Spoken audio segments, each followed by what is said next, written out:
Okay, welcome ladies and gentlemen to this third day of IPROMO course. Today we will have two lecturers from Italy and from South America. First of all, I would like to welcome Professor Stanchi. Hello, welcome everybody. She is a forest engineer.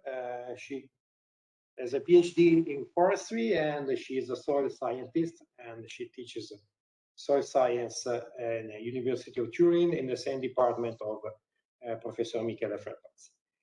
And she will talk on mountain soils and carbon sequestration.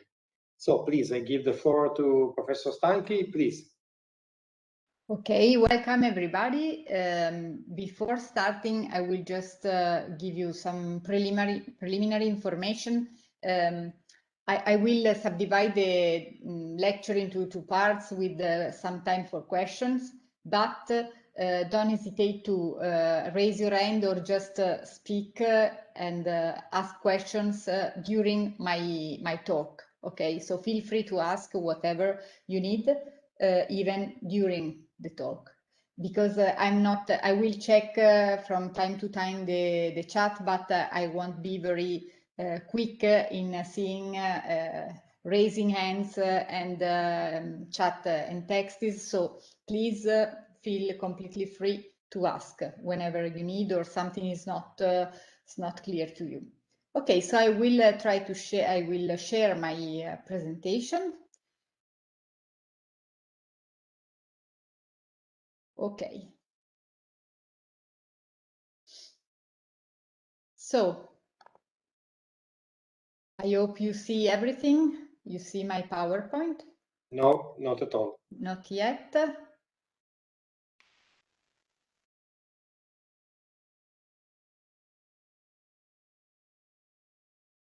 Okay. Okay. There we go. Okay. So today we will talk about mountain soils and carbon sequestration. And to do so, I decided to subdivide this lecture into two parts. The first part will be about mountain soils, so the key properties and the general issues related to mountain soils. So how they look like, how they form, and the main soil formation processes and soil forming factors acting in mountains. This is needed because not all of you have a background in soil science. Probably I will tell you something which is obvious if you have some background in soil science or pedology, but most of you are not very familiar with soils, I guess. So I really need to start with some basic concepts and some key facts about soils. And in the second part, we will start talking about soil functions and soil ecosystem services. And finally, we will focus on carbon sequestration in mountain soils in particular. So let's start with this picture. This is a peat bog in Slovenia. And in a while, you will understand the importance of these environments, these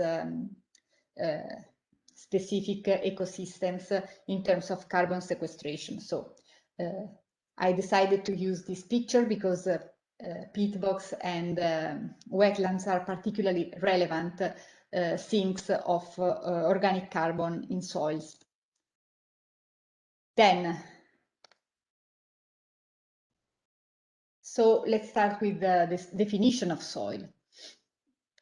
I saw from your backgrounds that some of you are engineers, some of you are lawyers or scientists, other people are more policymakers or probably land planners. So depending on who you are, your definition of soil will differ a lot, because soils for a farmer are a means of production of they are the basis for crop life and cultivation, but for an architect, the soil is the basis for buildings and infrastructures, and similarly, soil is a support for buildings for an engineer. So you may give a lot of different definition of soils depending on your main purpose. But there is some official definition of soil, and in general, what I teach my students is the definition given by the US Department of Agriculture. So soils are the unconsolidated material which is at the surface of our planet Earth and has been subject to the effects of different environmental factors, basically climate, but also the landform and all the living organisms, the type of parent material, so the geology, and everything happens over time. So soil is the product of the interaction of these different soil forming factors, and we will go into more detail later in a while.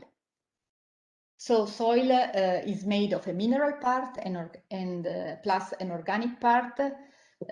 Most of soil is the mineral fraction, but the organic matter fraction is still very relevant, mainly in when we talk about ecosystem services and soil functioning.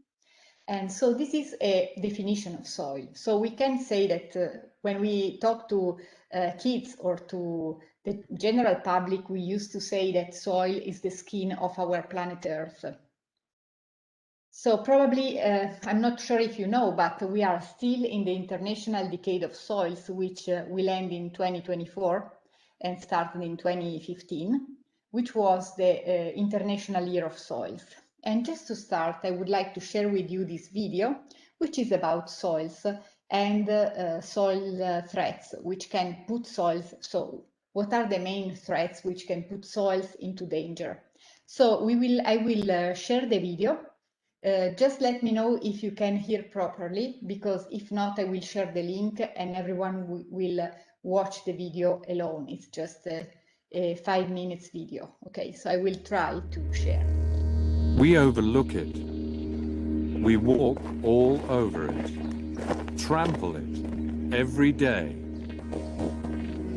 Yet we need it, like the air we breathe.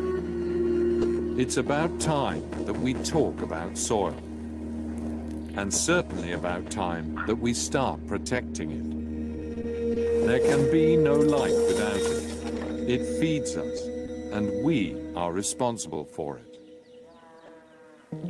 Soil is formed from rocks that are decomposed slowly by the sun, the wind and the rain, by animals and plants. In this way, 10 centimeters of fertile soil are created in 2,000 long years, only 10 centimeters in 2 millennia. Soil that we deplete in only a few years, gone forever. Forests and plants protect the soil. But every year, 13 million hectares of forest are cut down. Fields are cultivated inadequately. Added to that are monocultures and farming on slopes.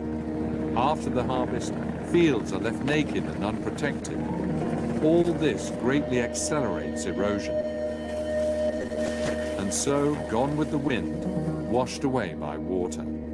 24 billion tons of fertile soil were lost in 2011 alone. A loss of 3.4 tons per person worldwide, no matter what age. Erosion costs each person $70 per year, a worldwide cost that amounts to $490 billion, an astronomical amount. Our cities are also growing rapidly. Every year in Europe, an area as large as the city of Berlin is transformed into urban areas. Half of these soils are sealed. This is soil from which nothing can grow. But fertile soil is finite and therefore invaluable. Investors and states have realized this. The race for the soils of the world has already begun. Land grabbing, often with questionable means for questionable purposes. Millions of hectares of land change owner every year. The price? Ruined lives, uprooted families. Usually, these are the poorest of the poor. Often they have no choice. They destroy the forest because they need land to survive. We need healthy and fertile soil, now more than ever.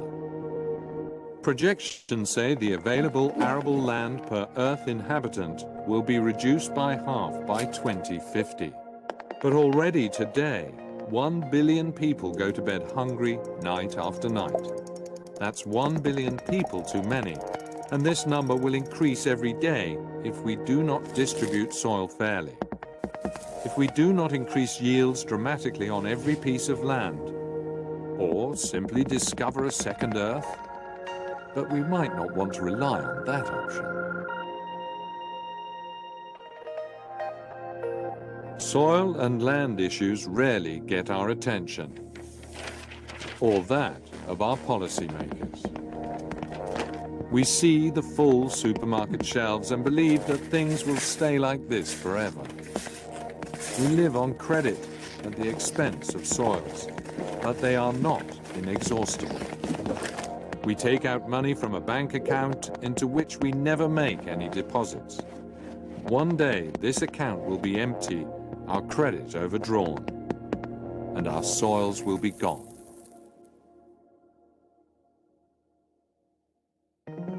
But there is good news. We have long known what we must do in order to preserve soils for our children. Let's remember, soil is a sensitive living being who wants to be taken care of. It is not a factory. Everyone has a right to soil. This right must be safeguarded by the law.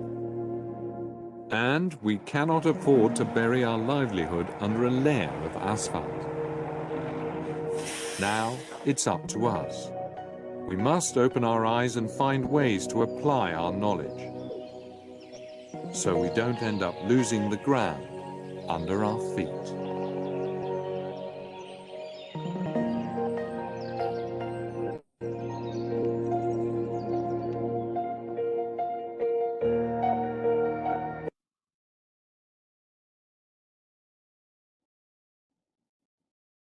Okay, so let's go back to our talk, and I will just try to summarize the main key issues that were underlined in the video. So consider that the data presented in the video refer to the early 2000s, so they are not really up to date, and possibly the situation worsened over time. But what you understood from the video is that no soils mean no life. So soils are fundamental for food security and life on Earth, not only in terms of agricultural production, but we will see it later also in terms of different ecosystem services. And another key concept is that soils form very slowly. In the video, they say that 10 centimeters are formed in 2000 years, but sometimes the rates can be even slower. And this is particularly true in mountain areas where the climate is very harsh and pedogenesis, which is the soil formation, is particularly slow. So if you look into the literature data, you will find different rates of soil formation presented, but in any case, all of them are very slow rates. This is why we generally consider soils non-renewable resources, because they form very slowly, but they can be quickly lost, for example, by soil erosion or by soil sealing. So if we cover them with concrete or with asphalt, so their functions are totally lost. And they also reported some information about the amount of soil lost per person in the world, which is more than 3 tons. And they also tried to convert this data, this amount of soil, into money, just to make it more concrete for everyone. But as you see, the data is, the numbers are really high. So this video was just to point out some key facts about soils and to underline that there are many threats which can put our soils in danger, and soil sealing is one of them. not only in urban areas, but also erosion, pollution, salinization can act at different extents in different parts of the world. So why are mountain soils so important? We will start to shift towards the concept of mountain soils, so from more general concept to more specific about mountains. Because the global mountain area is around 27% of the Earth's land surface, so it's a huge amount of land, and around 900 million people in the world live in mountain areas. And FAO estimated that 1/2 of these people are vulnerable somehow to food insecurity. So this is why mountain soils are very important, not only for mountain dwellers, but also for people downstream. So how do soils form? In general, when I talk to my students, I present the CLORT model. So we say CLORT for short, just to make it easier to remember. The CLORT model is the most used model describing soil formation. And it has a long history because it was started, the main, the basic structure was developed back in the 19th century from a Russian scientist, Dokuchayev, but then Jenny in the 20th century formalized this concept, and this is why we call it Jenny's model. Jenny was a Swiss scientist who moved to the United States and started and studied soils for all his life and wrote a book which is still one of the most used books about soil formation. This is the book, Factors of Soil Formation. So what are the factors? The factors are 5, and these 5 factors are strongly related to each other and they interact. And the factors are climate, so basically it's about precipitations and temperature, which can affect the rate of soil formation. O stands for organisms, so it's about all living organisms, all sizes. This is why O also includes we humans. Then there is R, which is relief. Relief means the topography, so the landform, and basically refers to the elevation, the slope angle, and the aspect, which can affect soil formation again, and the microclimate. There is also the micro relief in the air factor, which is very important in mountain areas. Then we have the permaterial, so basically the geology, but it's not so easy actually, because you don't have to think that soils develop on solid rocks. Sometimes they do, but very often they develop on sediments. So sediments transported by wind, by water, by rivers or glaciers are the basis for soil formation, and this is why they are called permaterial. And all these factors which interact with each other act over time. So time is probably the most difficult factor to study, because it's not only about age, chronological time, I mean, but it's also about the intensity of soil forming processes. So one soil can be actually very old in terms of age, in terms of year of formation, but can be poorly developed. So age and development in soils don't go together, because some soils, such as mountain soils, are disturbed by erosion, by other disturbances, fires, avalanches, and that's why they cannot develop too much, even if they are actually quite old. If you want to know more about Jenny, I left you here a link where you can explore this, what we know about this scientist and his theories. But so from this first definition, you see that soil is a part of the ecosystem, which is at the interface among a biosphere, that is organisms, including man, including vegetation, the atmosphere, which has to do with climate, and the hydrosphere, which has again to do with climate, and the lithosphere, which has to do with geology and permaterial. And this is why soils are, physically speaking, open systems with the continuous exchanges of matter and energy with the external. And this is why also soils can be very complex. As you see from this picture shows the soil with a very complex layering, which derives from repeated freeze-thaw cycles, which occurred in the past. So this is an example of how soils, and mountain soils in particular, can be very complex to observe in the field and to describe. But soils can be at the same time very interesting. And now for those of you who are not soil scientists or who don't know much about soils, I just want to give you some basic information about how to look at a soil profile. So this is a soil profile that is a vertical section of a soil. And as you can see, mostly in the left side soil, soils very often show well-defined layers. So these layers can differ for different properties. First of all, morphological properties such as the color, but also for chemical and physical property when we go to the lab, so not in the field.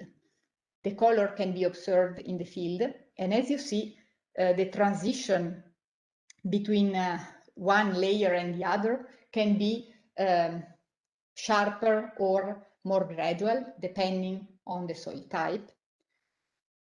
These layers, which are visible in soil, can be identified with different capital letters. For example, O stands for organic.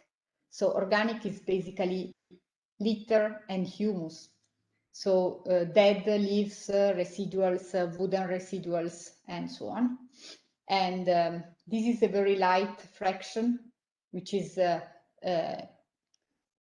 made in a large part of organic matter, and generally is recognizable because the color is dark brown or almost black.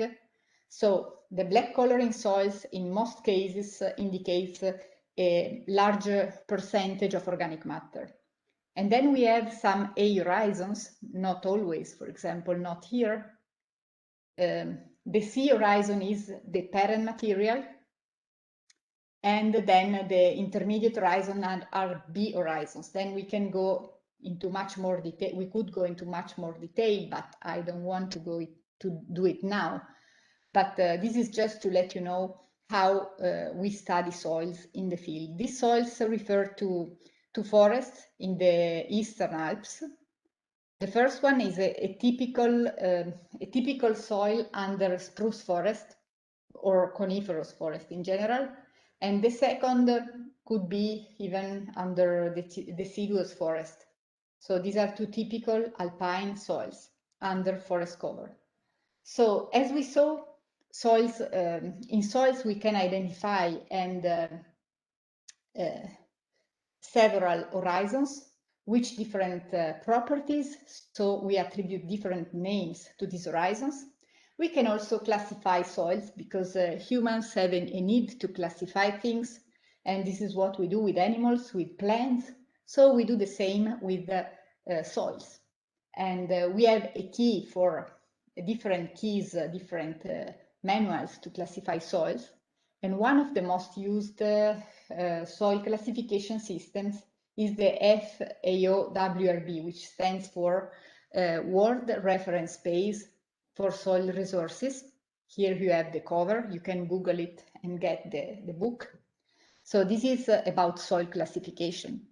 And another very widely used soil classification system is the so-called American classification, which is the US classification, which was basically designed and created for agricultural use, while the FAO system is more designed for general purposes, forest soils, also reclaimed areas, and so on. So it's they have many differences, but both are widely used.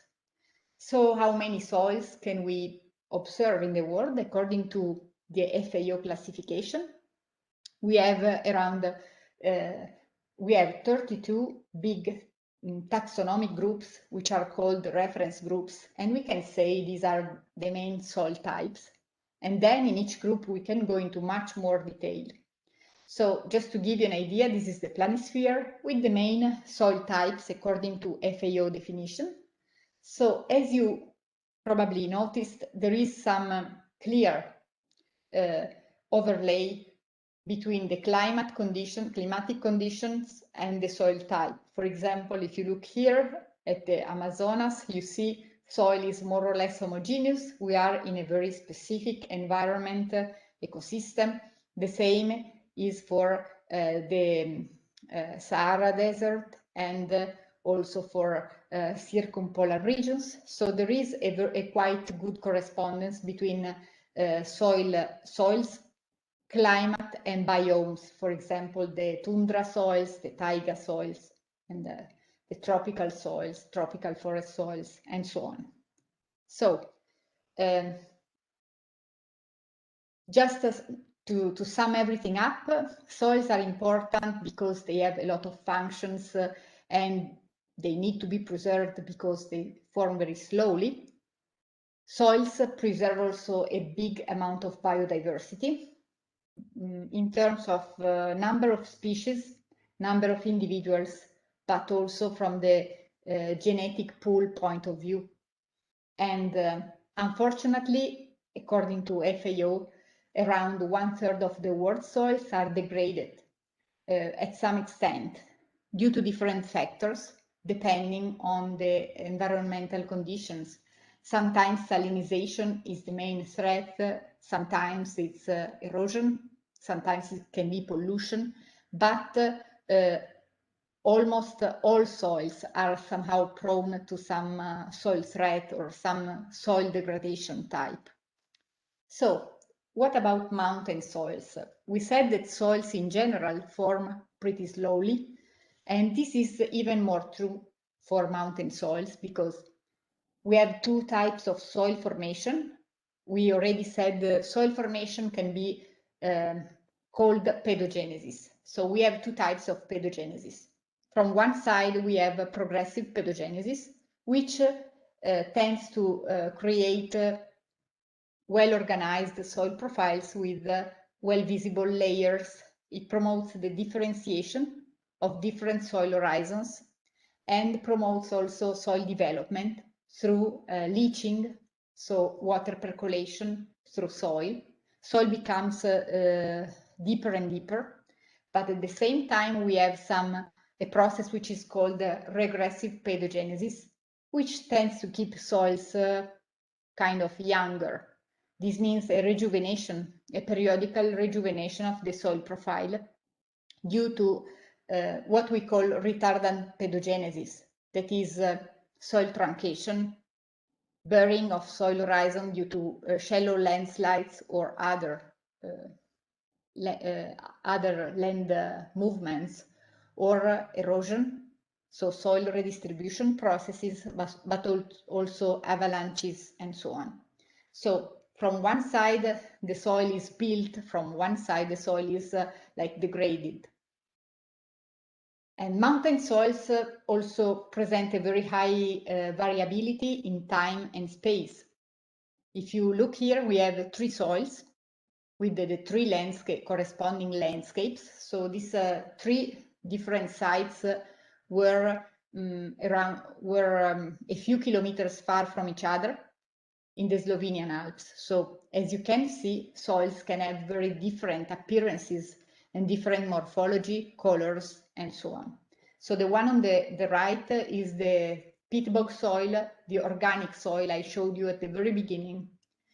Then we have a coniferous forest soil, and we have a pasture soil, which is also a ski run. So this is to introduce the fact that very often mountain soils are multi-purpose, so they have different destinations and different land uses. And as I told you, mountain soils form very slowly, so we expect them to be quite shallow, not so rich in organic matter, but sometimes we have some very big surprises because we we can see some mountain soils which are far from shallow, but they are very thick, they are very colorful, and they display high amounts of organic matter. So these soils are a nice puzzle to investigate. And this is a soil profile studied by some colleagues of mine, for example, Professor Freppert. And it's a high elevation soil, which is not what you typically would expect at that elevation, around 3,000 meters. So we went through we listed the main soil forming factors, which is the CLOR model or GENIS model. And now we will try just to go into more detail with respect to mountain soils. So the first is climate. So we said climate has to do with precipitation, the total amount, but also the pattern, the distribution of rainfall throughout the year, but also snowfall in mountain areas. So the snow can protect soil by thermal insulation. So when we have no snow cover, the temperature of the soil will be much lower.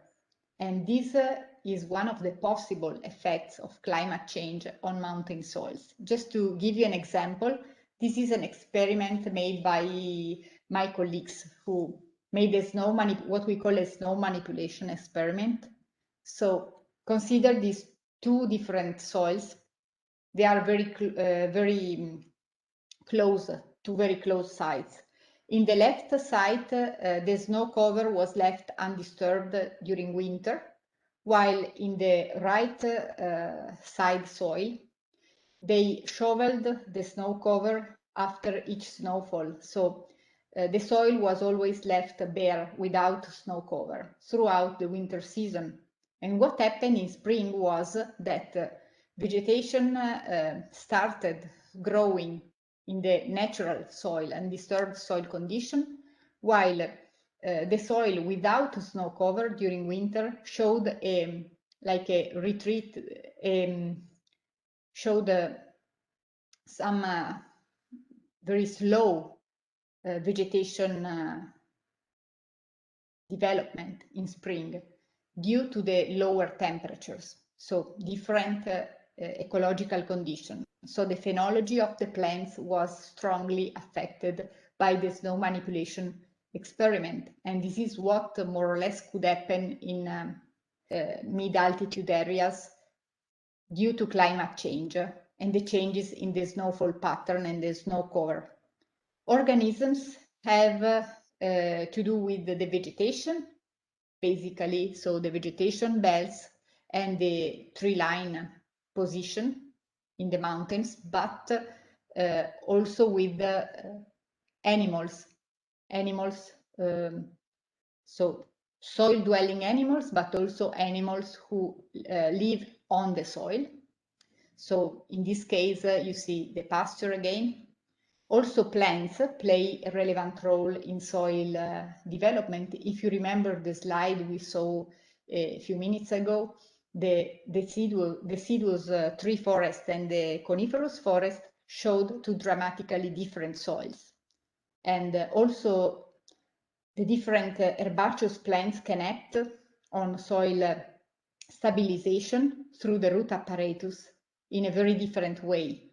On the right side of the slide, you see some pictures of some scans of root apparatus from herbaceous species in a mountain pasture. So we observed that different plant species can act very differently in terms of soil structure development and soil stabilization in sloping areas.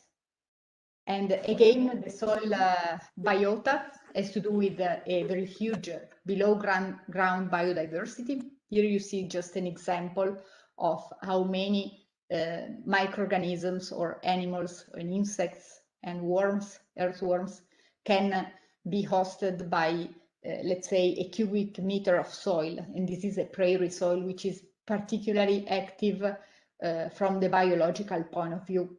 And if you want to know more, you can download this Soil Biodiversity Atlas, which I linked here. Then we have the parent. I had a question. Sorry. Yes. There is I had a question.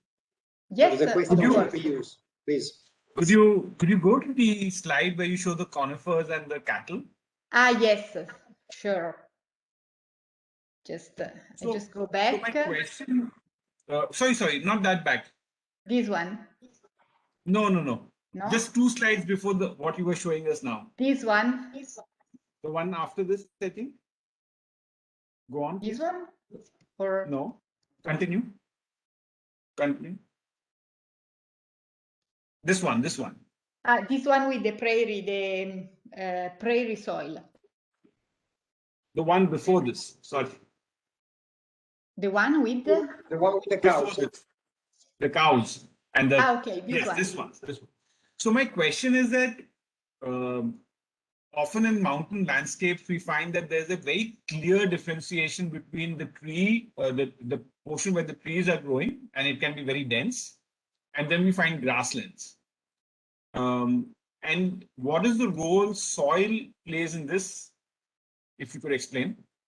Thank you. Actually, this, if I understood correctly, you mean there is like a mosaic of different land covers, including forests and grassland.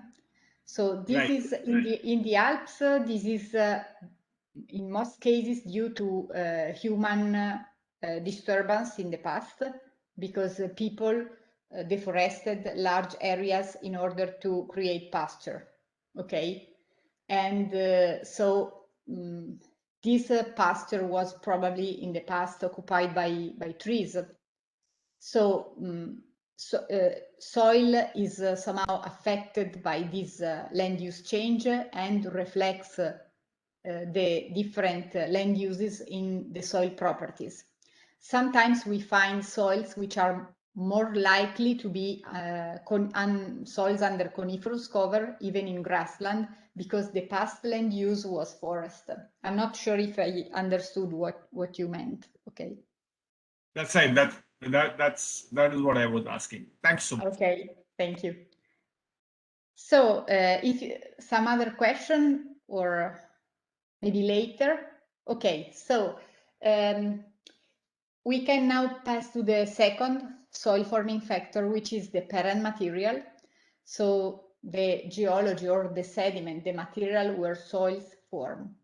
So in this case, I show you the results in a very short summary of the results of a study made by some colleagues, where they considered 2 soils on a glacial moraine, 150 years old, so the same age, but on two quite different parent material.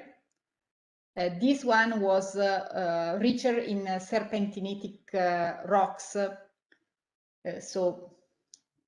which are not so easy to colonize by plants due to the chemical properties, basically. And the other one was a more favorable, let's say, parent material for plant colonization. And as you see, the soils are quite different from the picture, even from the picture, even if the soil depth was more or less comparable, around 40 centimeters. And the horizon sequence we identified was more or less the same. The soil chemical properties were completely different, mainly in terms of organic carbon. As you see here, the vegetation cover is much more continuous, and the organic carbon here is around 1.73%, which is not so much in generally speaking, but it's quite high for such altitude. While in the other soil, the A horizon, which is the richest in organic matter, only had 0.4 organic carbon content. So the chemical properties were quite different due to the different parent material type. And again, time. So in this picture, you see the different, these different lines correspond to the glacier position at different years, starting from 1945 and the 19th century, so as we go downwards. So, of course, we can study soils. In this case, we know when soil formation started, so when the glacier started to retreat, soils started to form. And we can study these chronosequences, we call them. So time, the development of soil is a function of time. For example, here you see a 15 years old soil, which is not so differentiated from the parent material.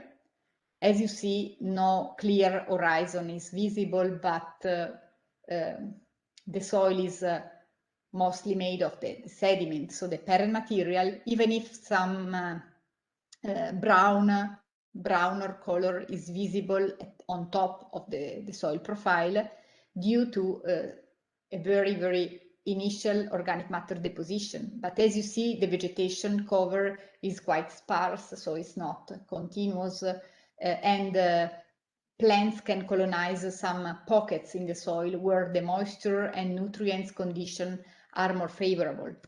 But after 100 and let's say 35 years, so let's say 150 years, the soil can be quite developed. Here we see a typical soil under larch. So from one side we have the development of vegetation, and strictly related to the vegetation development we have soil development. So as you see, soils form slowly, but sometimes soil development can be quite quick. So depending on the environmental conditions. So I think now we are more or less at 1/2 of our presentation.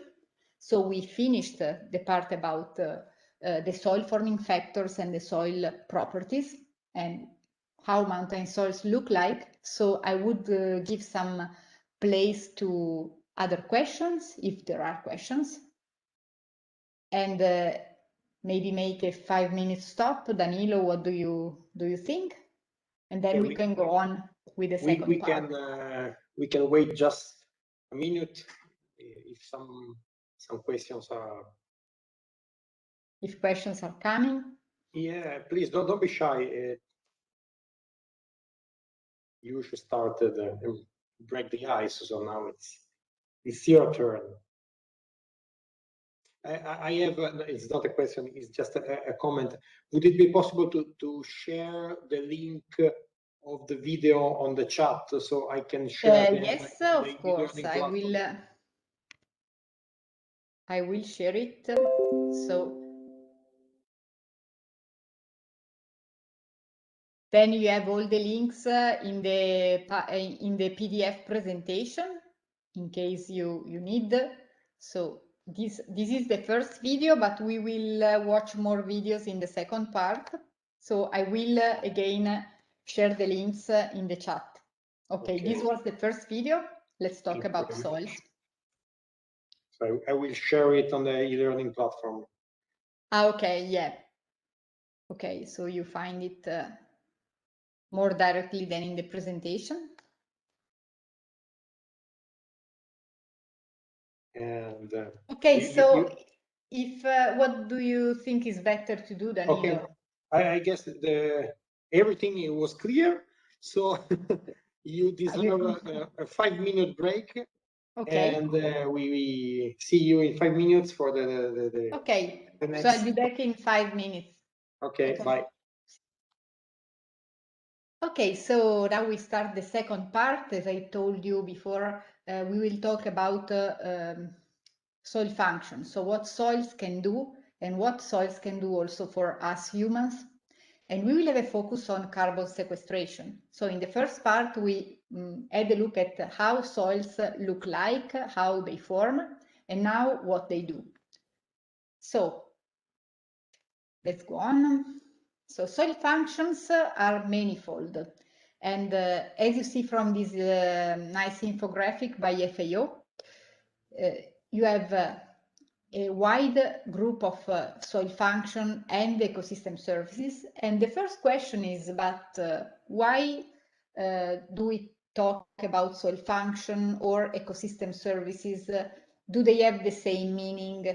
Because sometimes also in literature you find people talking about functions, about ecosystem services, and this happens in general, but also for soils. So what I can tell you is the meaning is slightly different. When we talk about soil functions, it's more about the ecological functions, independent on societal needs and humans and what we can need or do. While when we talk about ecosystem services, it's more about what soils can do or ecosystems can do for us. So with a focus on human needs and societal needs. And generally, all the soil functions or services are subdivided into 4 big groups, which is the provisioning, and one of them is the primary production, so the crop production, but also the production of wood and timber and non-food products, such as raw materials. Then we have the regulating function, which is particularly important, and we will focus on climate regulation later in the talk. Then we have supporting functions, which are about the foundation for human infrastructures and buildings, and the cultural function. The cultural function is an immaterial function which is not so easy to quantify, but it's still very important because soils host our heritage and can also give us a lot of information about the past climate and the past vegetation. For example, pollen studies in peat bogs can give us information about the reconstruction of climate in the past. So finally, soils and ecosystems in general have an aesthetic and also spiritual recreational function, which is still very important for us. However, soils are also subject to a lot of different degradation processes due to deforestation, climate change, and also unsuitable management practices. And this is particularly true for soils and also for mountain soils. So the main drivers of soil degradation result in degradation processes or types that are the soil threats we mentioned before, such as soil erosion, also pollution, compaction and sealing, and so on. The consequences are under our eyes, and there is food insecurity and everything that comes with these problems, migration, and also the poverty, and so on. But we have some solutions for sustainable soil management. And at the end of this talk, we will just focus also on what we can do as practitioners, as land planners or foresters, to promote a better soil management. So to keep soils in good health and functioning.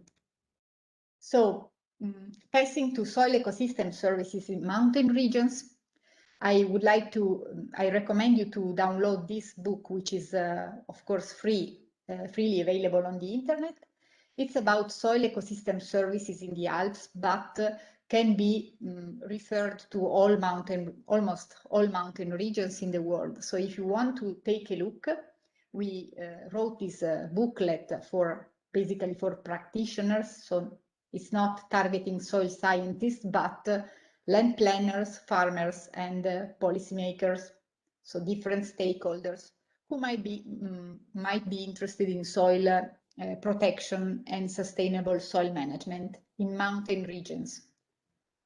In this picture, you see a typical mosaic of landscapes from the Alps, but this exists in all mountain regions. So as you see, different soils correspond to different land uses. And land use is the present land use, but we should also consider the land use history of this land and this soil. So in some parts of the landscape, people privileged the production function, like in the vineyard or the orchard. Sometimes the protection function in the forest. So forests may have a multiple function, protection, production, but as you see, the aesthetical value and the recreational value of this landscape is still very high. So we have a multiplicity of soil function at the same soil ecosystem services and functions at the same time. And we have to try to maximize and to preserve all of them as much as possible. So in the booklet I showed you, we tried to define the most relevant soil ecosystem services for mountain regions. And this is why we group them into, we can group them into different sections, let's say, different topics. First, we have all the production, primary production about agriculture and forests. Then we have all the services which have to do with water. So we have water retention, but also the water filtration and purification, which results in the possibility to have pure and clean water for human consumption, but also for agriculture, for irrigation, for animals, and so on. And then the surface runoff regulation, which has to do with natural hazard prevention. Then we have the climate-related functions. That is the global climate regulation. This has to do with the carbon cycle and the mitigation of climate change, but also local climate regulation, which has to do with the cooling effect exerted, for example, by forests and to some extent by forest soils. Then all the regulation functions related with nutrient cycles, and finally the habitat recreational. So also the habitat is a regulation function. And then we have the recreational cultural services and function, which are more not easy to quantify, actually. Just to give you an example about the climate regulation, we tried for each ecosystem services to define 4 main issues. So we created a logo for each ecosystem service and a definition. So the global climate regulation has to do with the ability of soils to maintain and possibly increase the carbon storage. And carbon stocks are fundamental for all the other ecosystem services. Generally, we speak about organic carbon stocks, but consider that a more limited amount of soil, of carbon can be stocked as inorganic carbon in soils. And then we try to summarize the main soil properties which affect the specific soil ecosystem service. So basically the physical and chemical properties which determine the ability of a soil to be a sink for carbon, and also the potential effects of climate change, which are not so easy to predict. Finally, we try to define the vulnerability of this service to land use change, and also to soil management. So in this picture, I show you 2 different alpine soils, which are quite rich in organic carbon. The first one is a beech forest with a lot of organic carbon stored in the topsoil, as you can see, and you can guess from the color, which is pretty dark brown. Here we are instead in Austria, and we have a peat soil, a soil with a lot of deposition, accumulation of organic carbon over time, as you see these layers of darker material. And again, 2 examples from Italy. As you see here, we have a podzol, which is a soil we typically find under coniferous trees, but also in alpine shrubland. This is quite rich in organic carbon. You can see it from the color of the topsoil of the horizon. Here we are on the in the Apennines, so the other mountain chain of Italy, in central Italy, and again we have a quite stony and shallow soil, which is still quite rich in organic carbon. This is a leptosol. Leptosol is a very poorly developed soil, very shallow, with a direct contact with the substrate, the rock substrate. So for each soil type, like the organic soil from the pit bog you see here, we can try to quantify the different soil. We can quantify the soil properties in the lab, and we can try to quantify the different soil ecosystem services. And what we did in this example here is to create a radar plot of the main soil ecosystem services which are exerted by this soil. And as you can see, this soil is quite good in terms of global climate regulation, as it's a relevant carbon sink.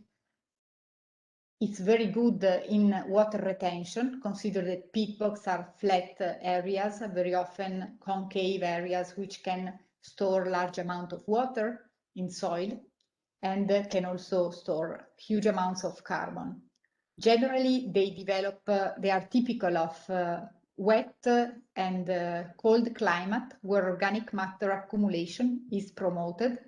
So even small yearly amounts of litter and plant residuals can result in a huge accumulation of layers of organic matter. And this results in a huge accumulation of organic carbon over time.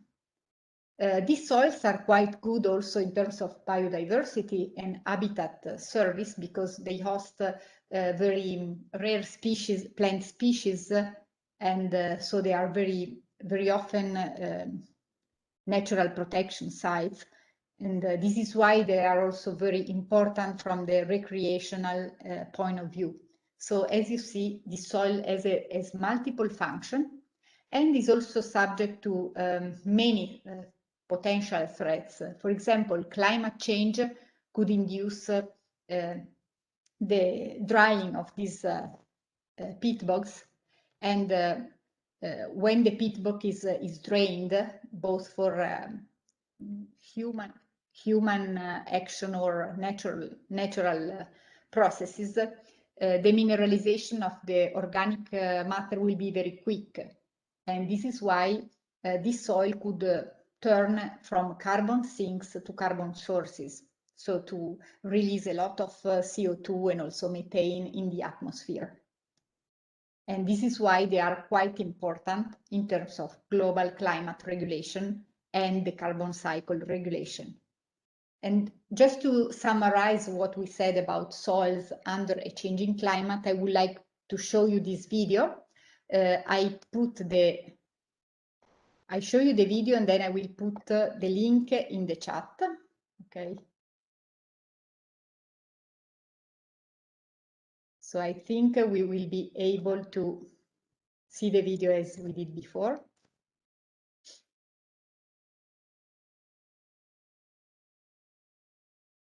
Probably you know the actor, the protagonist. We know that global warming has a huge impact on mountain areas, melting glaciers, changing plant species, and even degrading the permafrost, resulting in landslides and other events like rockfalls. What is often forgotten, though, is the central role of soils in climate change. Yes, soils are heavily affected by global warming, but they can also help to mitigate it. So here around us we have a lot of soils that are huge reservoirs of carbon, and in fact worldwide there is even more carbon stored in the soils than in the atmosphere and the vegetation together. So as we know, carbon cycle plays an important role in climate change. This is also why soils are so important for us if we talk about climate change. But how does this carbon end up locked in the soil? Well, with the help of plants by means of photosynthesis, the carbon dioxide from the atmosphere is transformed into the oxygen we breathe and the organic carbon in plant tissues. The plants store carbon in their tissues, and in this way they grow. By means of litter fall and dead roots, part of plant carbon ends up in the soil. With the help of numerous soil organisms, most of them being too small to be seen with the bare eye, while others are big and well known, such as earthworms, plant residues are transformed into humus, the fine, dark organic matter stored in the soil. This is why soil organic matter is not only essential for soil fertility, but it also stores considerable amounts of carbon. Thus, soils are the largest terrestrial carbon reservoir, contributing to mitigate climate change. The good news are that soils can really help us to mitigate climate change. But also there are limitations, because if we change the land use, for instance, from forest or meadows to intensive agricultural land, or even that we seal the soil completely, then we also lose or reduce the ability of soil to store carbon for us. And besides land use change, also climate change itself can be a problem to the ability of soils to regulate our climate, because if it gets warmer, then the organic matter in the soil will be decomposed faster, and in this way the carbon gets released back into the atmosphere, and we will lose humus and the carbon storage.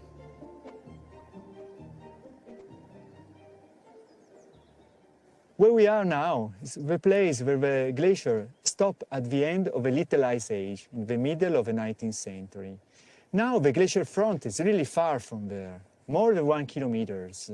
It means that we lost a huge amount of water, and after the glacier retreat, we have to imagine a bare surface with sediments which can be eroded and transported down to the valley. But at the same time, this place is a unique laboratory which allows soil scientists, as we are, to understand and study the soil forming processes and the rate of soil formation.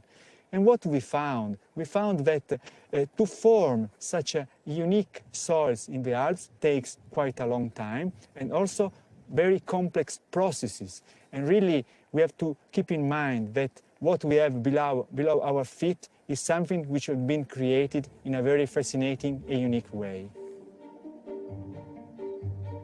With this changing climate, another common but extraordinary event is in danger: snowfall, affecting the health of the soil in a really unexpected way.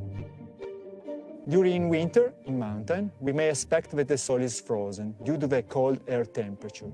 That's not true, because thanks to the presence of a snow cover, a consistent snow cover, the soil is really well protected from extreme air temperature. And so the living components of soil could survive during the winter time. What is happening now, that due to global warming, at certain elevation in the Alps, we have less and less snow cover. Therefore, the soil is not protected from air temperature. It could freeze. And so this could affect the living components of soils. As a scientist, we can say that we are observing colder soils in a warmer world. So the climate and the soil are closely linked. It is a permanent dialogue, but a dialogue in which humans do have a role to play. So in the future, we will face higher temperature, more droughts, more heavy precipitation. And actually, soils are our best friends to face those challenges. There are some parameters of soils that we can influence as humans. So for example, in agriculture, by mulching, by organic fertilizing, we can increase the soil organic matter content. And by doing this, we store carbon in the soil, and also more water can be stored in the soils. So to get an idea, it's about hundreds of liters of water under 1 square meter of soil that can be retained from flooding. So regarding climate change, it's essential that we change our land use in order to make them fit for the future. And this means including soil knowledge in the land use practices.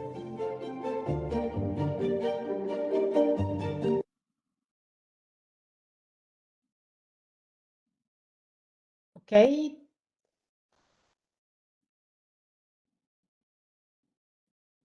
Okay, so I hope you enjoyed this video. This was just to sum up what we said when watching you remember the radar plot of the soil, this one. So in the video, you have everything summarized about the local and global climate regulation performed by soils. So what we learned from this video is soils play this huge role in the carbon cycle because they store a huge amount, but later on we will see how much. So we will quantify this function. Then the carbon storage can mitigate climate change because if carbon is stored for a long time into soils, it won't be emitted and it won't reach the atmosphere as a greenhouse gas in form of CO2. And we also learned that all the soil ecosystem services are somehow interrelated because you saw that the soil in the video performed a huge carbon sink function, but it has also a huge role in water regulation function and water accumulation. So soils can help us to cope with climate change in different ways. So this is why we have to be very careful about the human impacts on the soil properties and the effects of these changes in soil properties can have in the ecosystem services. So later on we will see how much carbon is stored in the soil and how to enhance this storage, so to optimize this function. Also remember that the carbon cycling is strongly related with the nutrient cycling because the storage and the exchange of all the nutrients in soil is strongly related to carbon sequestration and the organic matter decomposition process. And this is a process, the decomposition process is a process that actually involves all soil organisms and also affects all the organisms, so the whole soil biota. And again, climate change is likely to affect in turn all these processes of organic matter decomposition and turnover and also the soil development. So again, we need to underline the need for sustainable soil management if you want to keep soils functioning and healthy. So what does healthy soil mean? A soil which is able to perform the soil ecosystem services at its best. So I told you we would try to quantify the soil organic carbon content. Here you have a link with all the information provided by FAO about the organic carbon content in soils. And I would like to show you this map here. And then again, a small video. So this is the map. Okay, this is the map. So first of all, the amount of organic carbon in the soil is expressed in organic carbon tons per hectare normally. So it's an amount of carbon for a surface, a land surface. And of course, it depends on the main soil properties. So as you see, there is a huge variability. And if you remember the soil map we saw before, there were some soils which were, for example, we can identify these soils, the darkest soils, which are likely to be organic soils and peat soils.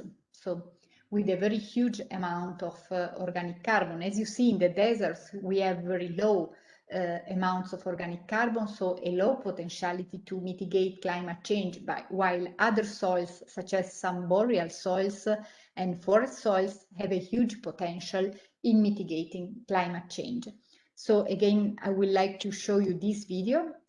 So I put the link here. This is available on the FAO webpage, so you can access it from there. So just let me share this.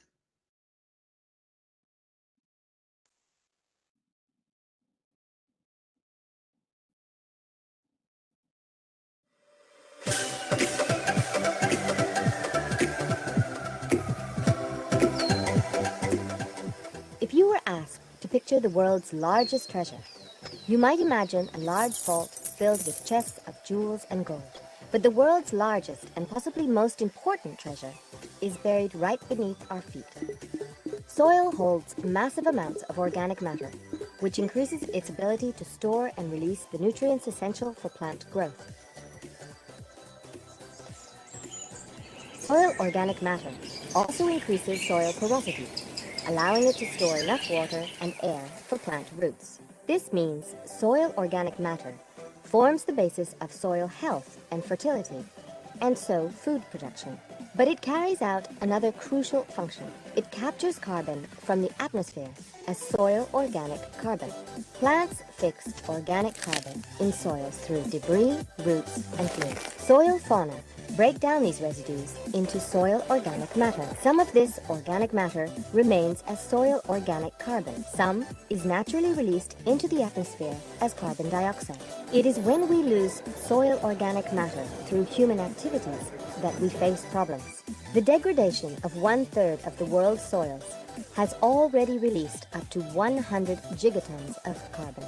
Yet an estimated 1,417 gigatons remain in the first meter of soil across the globe, almost double the carbon in our atmosphere, and dozens of times the levels of man-made emissions each year.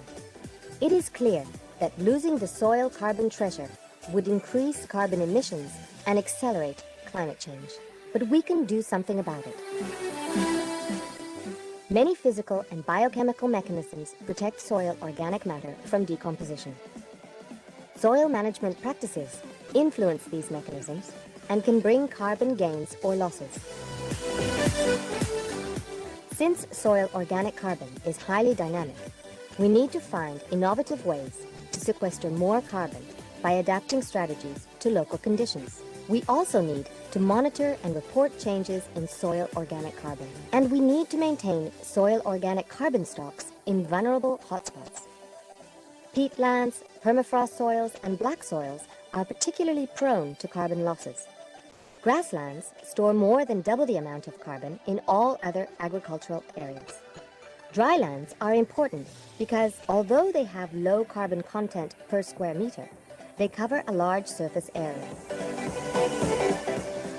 Scientists have already demonstrated the many sustainable soil management practices that can preserve and boost soil organic carbon. Governments now need to support land users to implement them. This is a huge task, but an even bigger opportunity. We can enhance resilience to extreme events. We can restore soil fertility to provide cleaner water and nutritious food, and preserve terrestrial biodiversity. And by rehabilitating the world's degraded soils, we can remove up to 51 gigatons of carbon from the atmosphere. There can be no doubt that joining forces to protect and increase the stocks in the soil organic carbon treasure represents a sound investment in fighting the most challenging environmental issue of our time, our changing climate. Soil organic carbon, unlocking the potential of mitigating and adapting to a changing climate.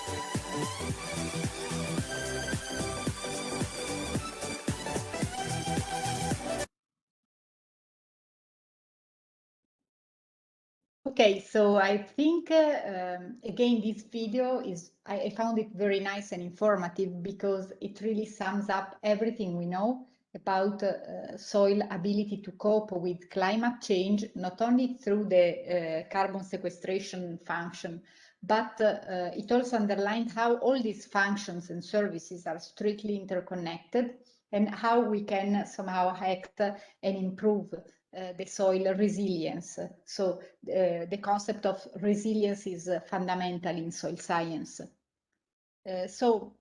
Mountain soils are, we said it before, around 27% of the land surface on our planet, and this is why they are quite relevant in terms of ability of storing organic carbon. And additionally, a huge part of these soils is covered by forests, and forest has a huge potential in carbon sequestration. In 2015, they estimated around, you see the extension of in square kilometers of the forest is really huge. And this was estimated from the Green Cover Index data. So the amount of forest extension is huge in the world. And this is why the forest soils play a crucial role. The organic carbon in soils can be retained in different pools, and one of these pools is the particulate organic matter, but we also have some mineral associated organic matter, which very often has a longer turnover. So all these fractions show different turnover rates in soil, depending on the soil type, the soil management, and also the possible disturbances. So we can somehow act on the ability of soil to store organic carbon for a longer time. And as you saw from the map before, we generally compute the soil organic carbon stock in tons per a fixed surface. Very often we use the hectare as the reference, but you can find the different information in literature. And we also need to refer to a specific soil depth. Very often it's 30 centimeters, sometimes 1 meter, or in some papers they are talking about the whole soil profile. So this is why it's not always easy to compare different organic carbon stock data, because they refer to different depths and different surfaces, so we need to make some conversions before being able to compare data. And also the input data for the calculation are not always the same. In general, what we need to know to calculate the organic carbon stock is, of course, the organic carbon content, and then the soil bulk density in tons per cubic meter. In general, a topsoil has a bulk density around 1.3 tons per cubic meter, but depending on the organic matter content, the density can change. So it can change as a function of the horizon type. And we also have to consider the stone content, what the soil scientists call the skeleton content, so the gravel or the small stones or bigger stones, which can be both measured or estimated. So all this information allows you to compute the carbon stock for soil, which is expressed in tons per hectare, for example. So you can also map the carbon stock and map the variation in time. Of course, there are many factors which affect the the ability of soils to store organic carbon. One is the total depth of the soil. We said that sometimes mountain soils are not very deep, but this is a general rule. There are some exceptions. Then the organic matter content is, of course, a fundamental, a crucial issue, but also the texture and aggregation and porosity and the humus type, the organic matter type, are fundamental in determining the ability of soil to store carbon. Also, the land use and the management history can affect this ability. In particular, some land use changes or practices such as deforestation and overgrazing can heavily compromise the ability of soils to store organic carbon, and can also make the turnover much quicker.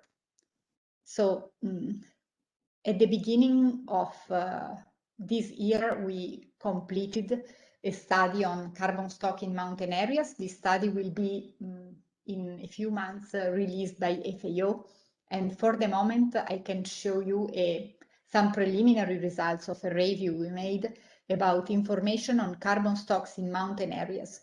As you see, there are a lot of studies in the main mountain chains of the world, and many studies were conducted in Asia, many in Europe, also in Africa, in the Americas, and they refer to different environments, so different biomes or land uses.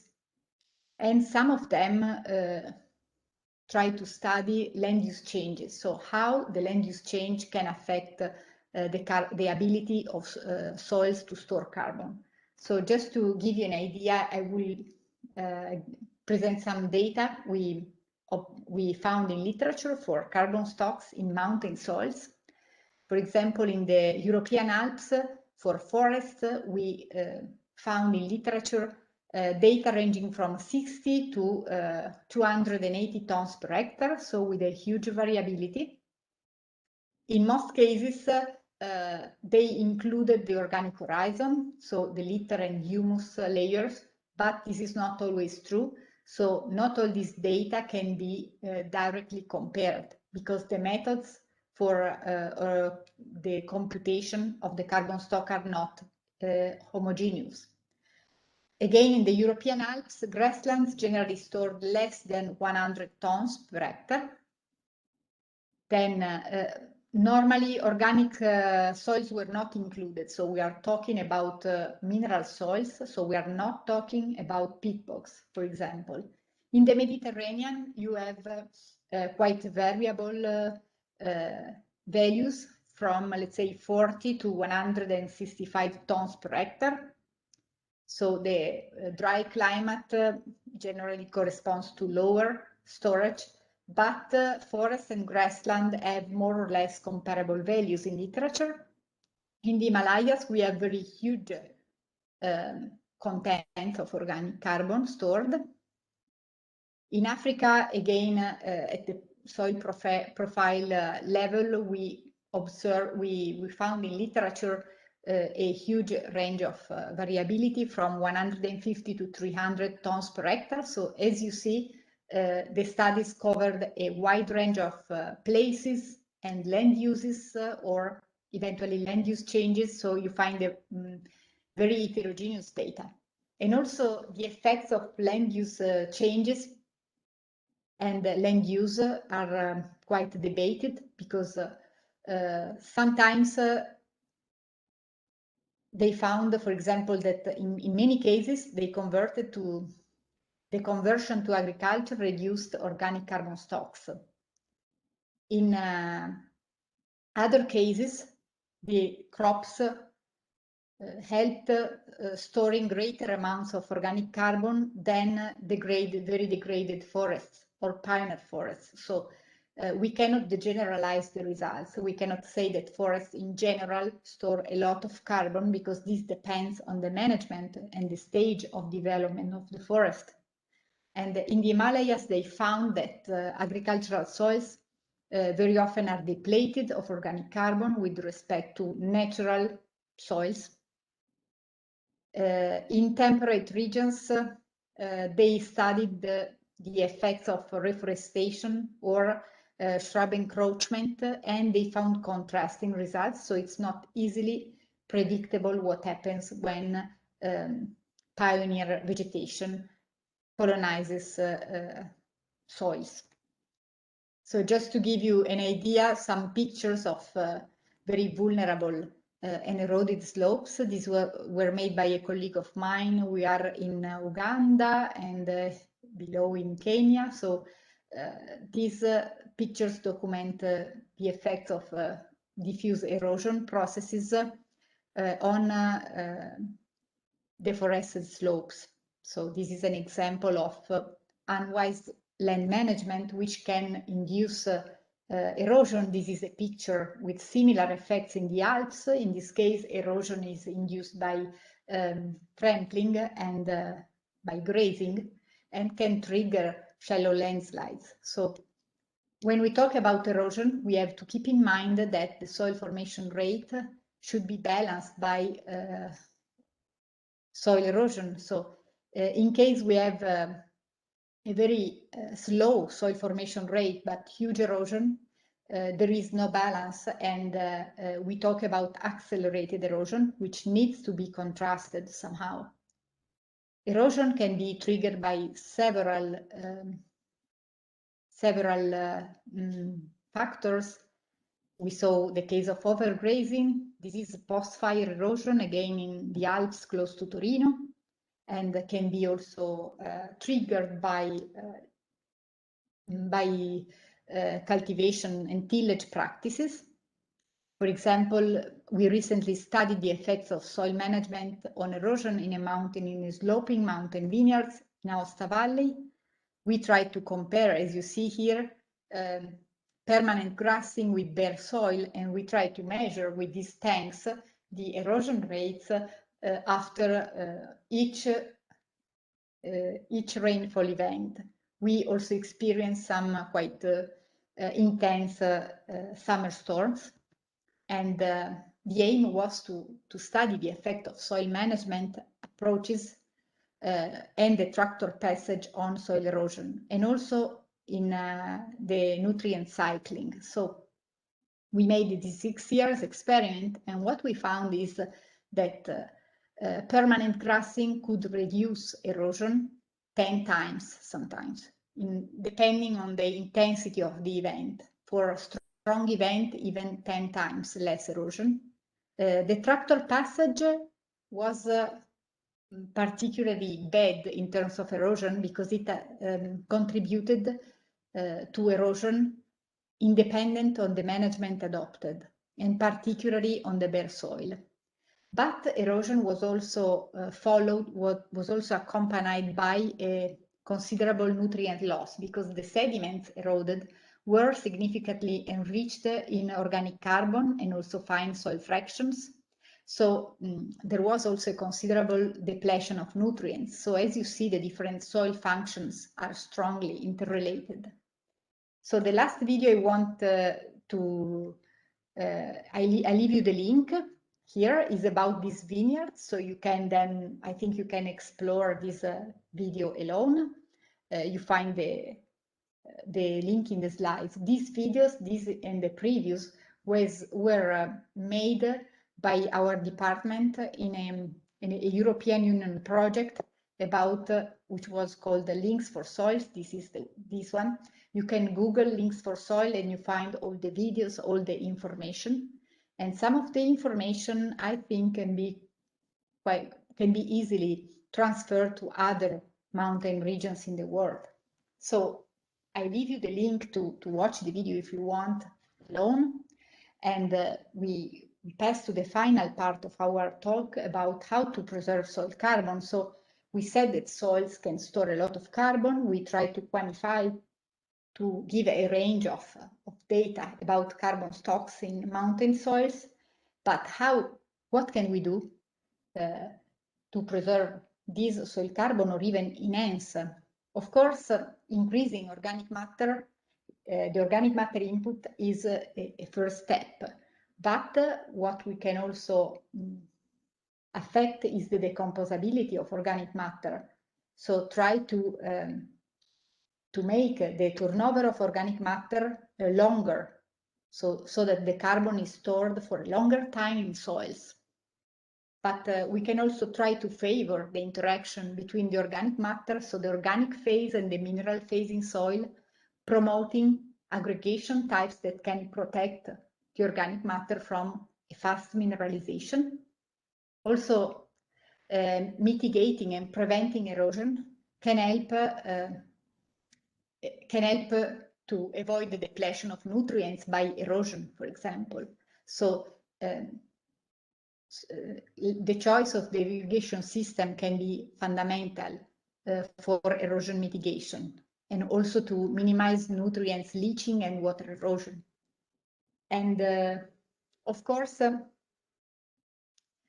we need to try to limit as much as possible the decline in soil fertility, because if not, we will have to input increasing amounts of fertilizer and increasing amounts of work to get the same amount of production. So whenever it's possible, integrated farming systems are recommended, such as crop livestock systems or crop livestock and forest. So a cross-sectoral management is in many cases beneficial to soil conservation.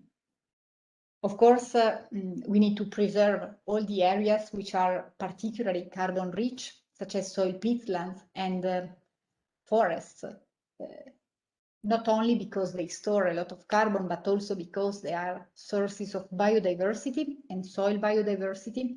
So avoid drying peatlands or avoid burning in agriculture, especially in areas which are affected by soil erosion. Avoid overgrazing, which again can lead to intense accelerated erosion processes, and organize pasture rotation in a rational way.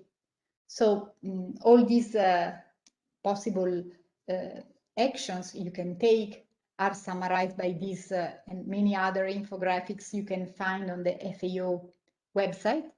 And I leave you these images of some books you can freely download from the internet. So you just need to Google the title. The first one is a book we made a few years ago for the International Year of Soil in 2015. It's about mountain soils and their properties with many case studies and reports. Then there is the FAO voluntary guidelines for sustainable soil management, which can be very useful for all practitioners who has to do with soils. And this is our booklet about the soil ecosystem services in the Alps. But as I told you, I think you can use this information in other mountain regions in the world. So for me, that's all. So I'm open to questions. And Danilo already has all the PDF and all the links for this presentation. Thank you, Silvia. Thank you very much. And yes, I've already uploaded all the slides in the e-learning platform, as well as the links that you have provided. You can find them in the section concerning this day. So please, if there are any questions, comments, this is the moment. Of course, if some questions arise later in the course, maybe when listening to other presentation, you can contact me by email. You have all the contacts. So in case you need, even after today, feel free to contact me whenever you want. Okay.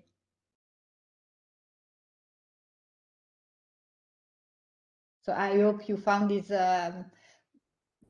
presentation interesting. I try to give you some very broad concepts on soils and mountain soils. And what I can tell you about the COVID pandemics is it's very difficult also in the literature to predict the effects of COVID on soil quality and soil management.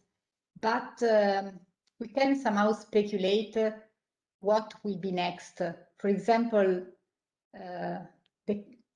the pandemic probably affected the way we use land and soils.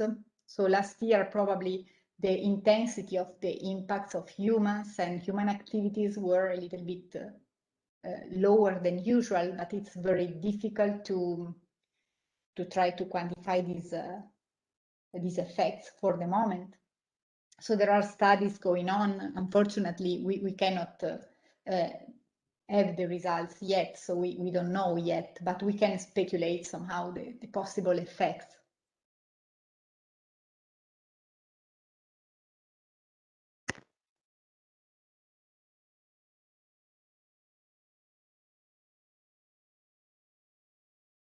So, okay. Okay. Okay, I would like to thank, okay, I'm sorry, I am referring to Professor Stanchi with Silvia because we attended the university together. So it's we are not in a formal way of talking. But okay, thank you very much, Professor Stanchi. And now, if there are no questions, there will be time for a 10-minute break. and then we can switch lecturer, and so we move from Italy to South America, and okay, I will introduce the next lecturer after the 10-minute breaks. So see you in 10 minutes. Bye. Okay. Thank you very much, Danilo. It's a pleasure to see you again. I mean, in the distance, but it's okay. It's been 2 years since we met. And it's always a pleasure to be part of this important process of the IPROMO. Just before I start, can you confirm that you see my presentation, my PowerPoint? Yes, you only need to switch to presentation mode. Sure. Yeah. So yes, I'm. As Danilo mentioned in the introduction, I am Manuel Peralvo. I work in CONDESAN, the Consortium for the Sustainable Development of the Andean Ecoregion. We are an organization of the civil society, and our focus is precisely promoting sustainable development goals and approaches in mountain landscapes. And our focus is while we work in the 7 countries that share the Andean range, mostly with an approach that combines research. Yes, we have a lot of focus in terms of knowledge generation, but mostly or always linked to a specific policy making processes. So with a strong applied focus in terms of human and environmental dimensions of sustainable development. So we work at trying to do this bridge between science and policy, between science, policy, and action on the ground too. So my talk today, and I'm going to take you hopefully to this part of the world. I see that in the list of students also that we have people from the region. So perhaps for you guys, it's going to be a little bit basic, but the idea was to have like a first part to provide a broader perspective of the Andes, of the mountains, of these mountains and ecosystems and landscapes in the context of different processes of environmental change, and then to switch scales a little bit later to present you with a more specific case study in the in a specific Andean forest landscape here in Ecuador, and using that try to put on the table certain very initial and to a certain extent speculative ideas about the current situation in terms of COVID and what this current crisis implies for this area, and hopefully this is relevant also for other mountain forest landscapes in the Andes and in other parts of the world. So that's how I have organized my talk today, and I hope it's of interest of you all. So, well, basically, in the first part, I'm going to give you again this broad overview of the Andes. So we are, as you know, we are talking about the longest mountain chain in the world. We are extending from 11 degrees north to 55 degrees south in a longitude of almost 9,000 kilometers from north to south. Normally, there are many different ways to divide the Andes. As you may imagine, these are very, very heterogeneous landscapes here.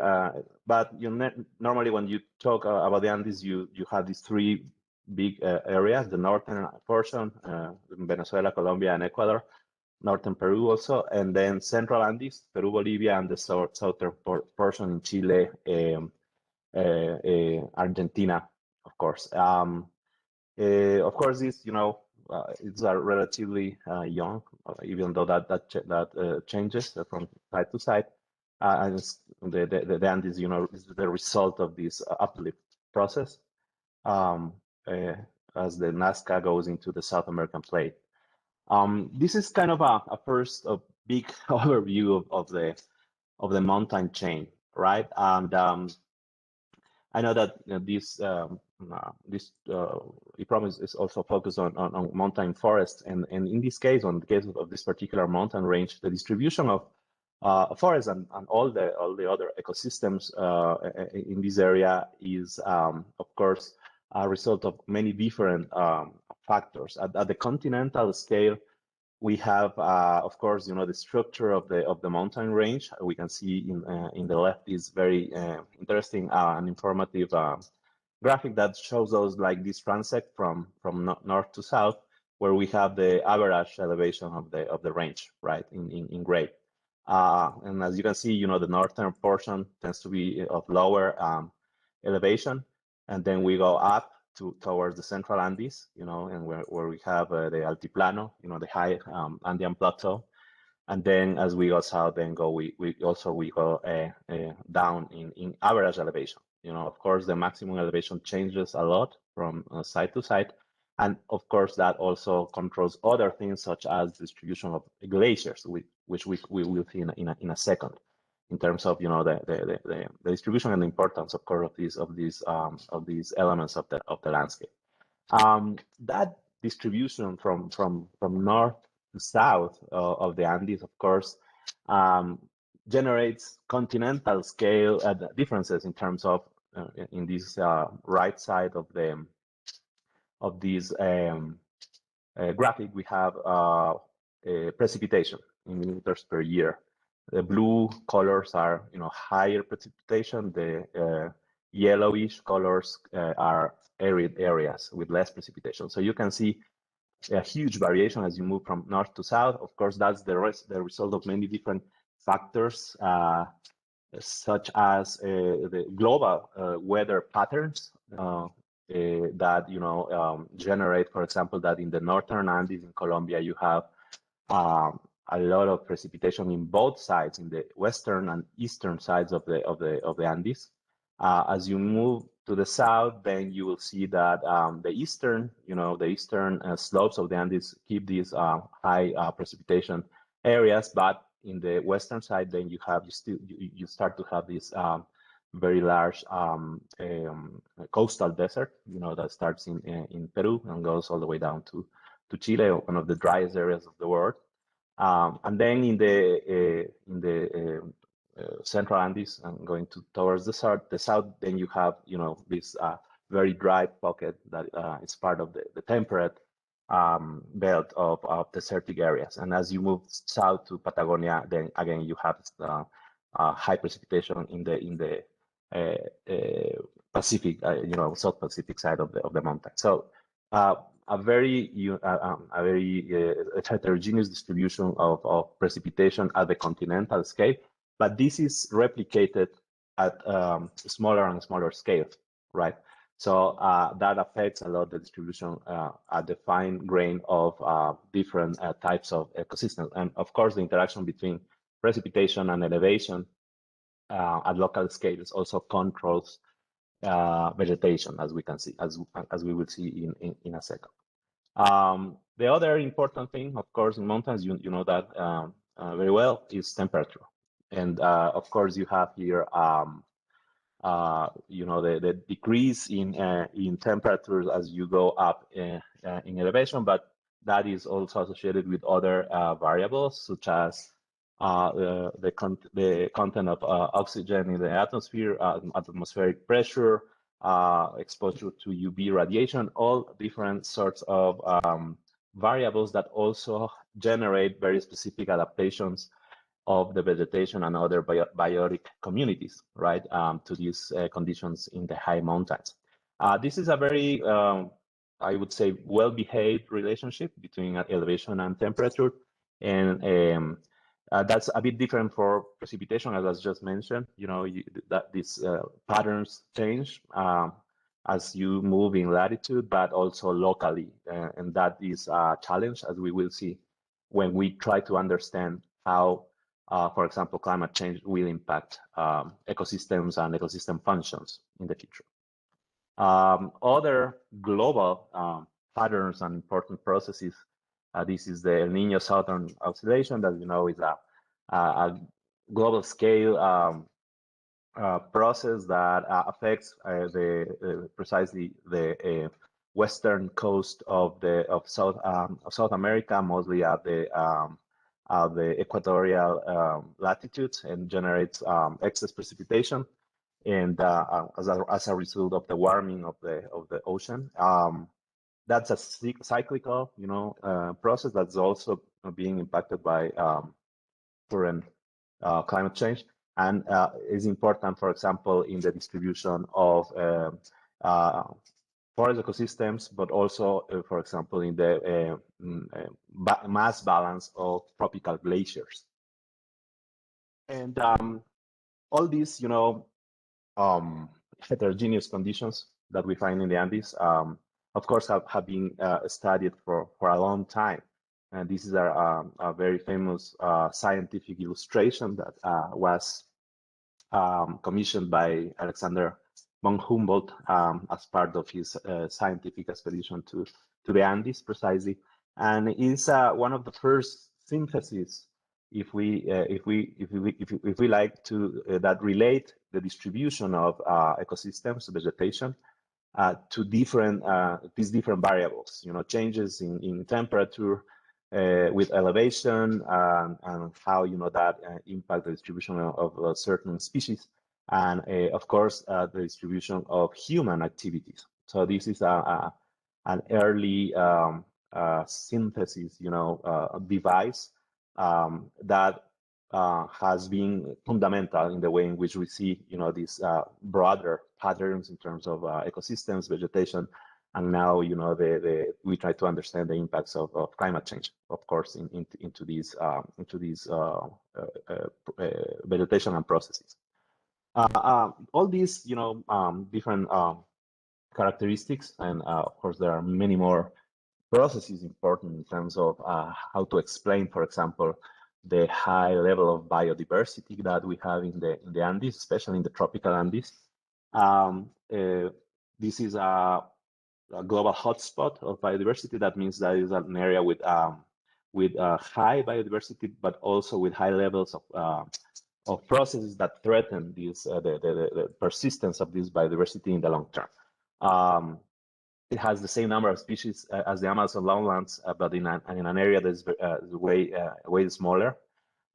It has high indices of diversity in all the important groups: vascular plants, birds, frogs, ferns, you name it. An important component of this diversity is not only the absolute number of species, but, as you know, in mountains, is the turnover of species, right? The way in which species are changing along the altitudinal range, and then, in aggregate, that generates a high level of global diversity. And that's also valid for other levels of organizations, for ecosystems. And here we see that this was an exercise we did years ago to try to generate a consolidated map of ecosystems for the tropical Andes, combining maps for at the country level from Venezuela, Ecuador, Colombia, Peru, and Bolivia. And we were able to characterize 113 ecosystems in the whole, portion of the tropical Andes. Many of these ecosystems are really small. That's another important thing. And as you know, and that's valid for species, for ecosystems. If you have narrow distributions, normally you tend to have you're more vulnerable, right, to climate change or to the effects of land use and land cover change. So it's important that we have a high number of ecosystems, and most of them are really small, less than 1 million hectares. In terms of the big, let's say the big picture of land cover for the tropical Andes, these are percentages in each country, and in the global we have more or less balanced now distribution of forests, like 25% of the tropical Andes covered by forests, grassland ecosystems, agricultural areas, and other mountain vegetation. So, well, we have an important, proportion of remnant ecosystems, but also very, as we will see, very important processes of land use and land cover change that combined with other processes of environmental change put the biodiversity and the ecosystems and their functions under threat. This is precisely the map I was talking about. This combination of ecosystem maps that we did now 11 years ago. And basically, to give you an idea of the main types of ecosystems along the tropical Andes. You'll see here, for example, the distribution of MF stands for mountain forests. So we have mountain forests mostly distributed in this northern portion in the eastern side of the Andes, and in Colombia also in the western Cordillera. Páramos, and I'll show you a little bit some pictures of Páramo. Are these high elevation grassland ecosystems that are key for example, the water regulation and also for preserving soil organic carbon, as in the talk that you had previously. And this is the continuing south, the southern portion of the tropical Andes all the way up to Bolivia. It actually extends into northern Chile and Argentina, but at that time we just divided the exercise by countries. And here you have, the main types of ecosystems related to the Puna, which is also a high elevation grassland. But also you have an important portion of montane forests, mostly in the eastern slopes on the Andes. Remember that in this area you had a very wet eastern slope and then a very dry western slope, and that's as you go to the Pacific Ocean. Here, Páramos, remember the northern portion of the tropical Andes. These páramos are these high elevation grasslands that are distributed above the tree line in Venezuela, Colombia, Ecuador, and Peru, and northern Peru. These are really important centers for endemism. You can find here very specific adaptations of plant species to, again, the harsh conditions of the high elevation mountains. Are critical for water regulation. And this this picture here in the lower left is actually a small watershed that provides a substantial amount of water for Quito, for the capital city of Ecuador. I'm going to show you that in a moment. And of course, these landscapes are also landscapes in use, right? In this example here, we have an agricultural mosaic of cash crops, mostly in a very high elevation area, also in the Andes of Ecuador. And you have agriculture and also cattle management. So páramos are really important because of this limited distribution, important functions, and of course the need to balance these, different land uses, and the need to provide key ecosystem services for local and of course downstream population. The other group or important set of ecosystems that we have in the tropical Andes, of course, are mountain forests. And this is just, again, the same map, but just to stress the distribution of different types of forest. Here divided by the precipitation regime. We have very dry, humid forests. For example, in Colombia, you have these mountain forests distributed in the three Andean range that cross Colombia from north to south, and also in Ecuador. We also have an important proportion of dry mountain forest, as you may expect here in the west part of the Andes, which is drier as you move south, but also in the Yungas in southern Bolivia. And then you have also mountain forests that have high seasonality in terms of precipitation. That generates a lot of diversity, again, in terms of overall number of species, and also an important function for water regulation, as you may imagine. In this example, we have a dry mountain forest in a very deep river valley in central Peru. And this is a cloud mountain forest, cloud affected mountain forest in Ecuador. And you can see there already a mosaic with other land uses, mainly cattle ranching.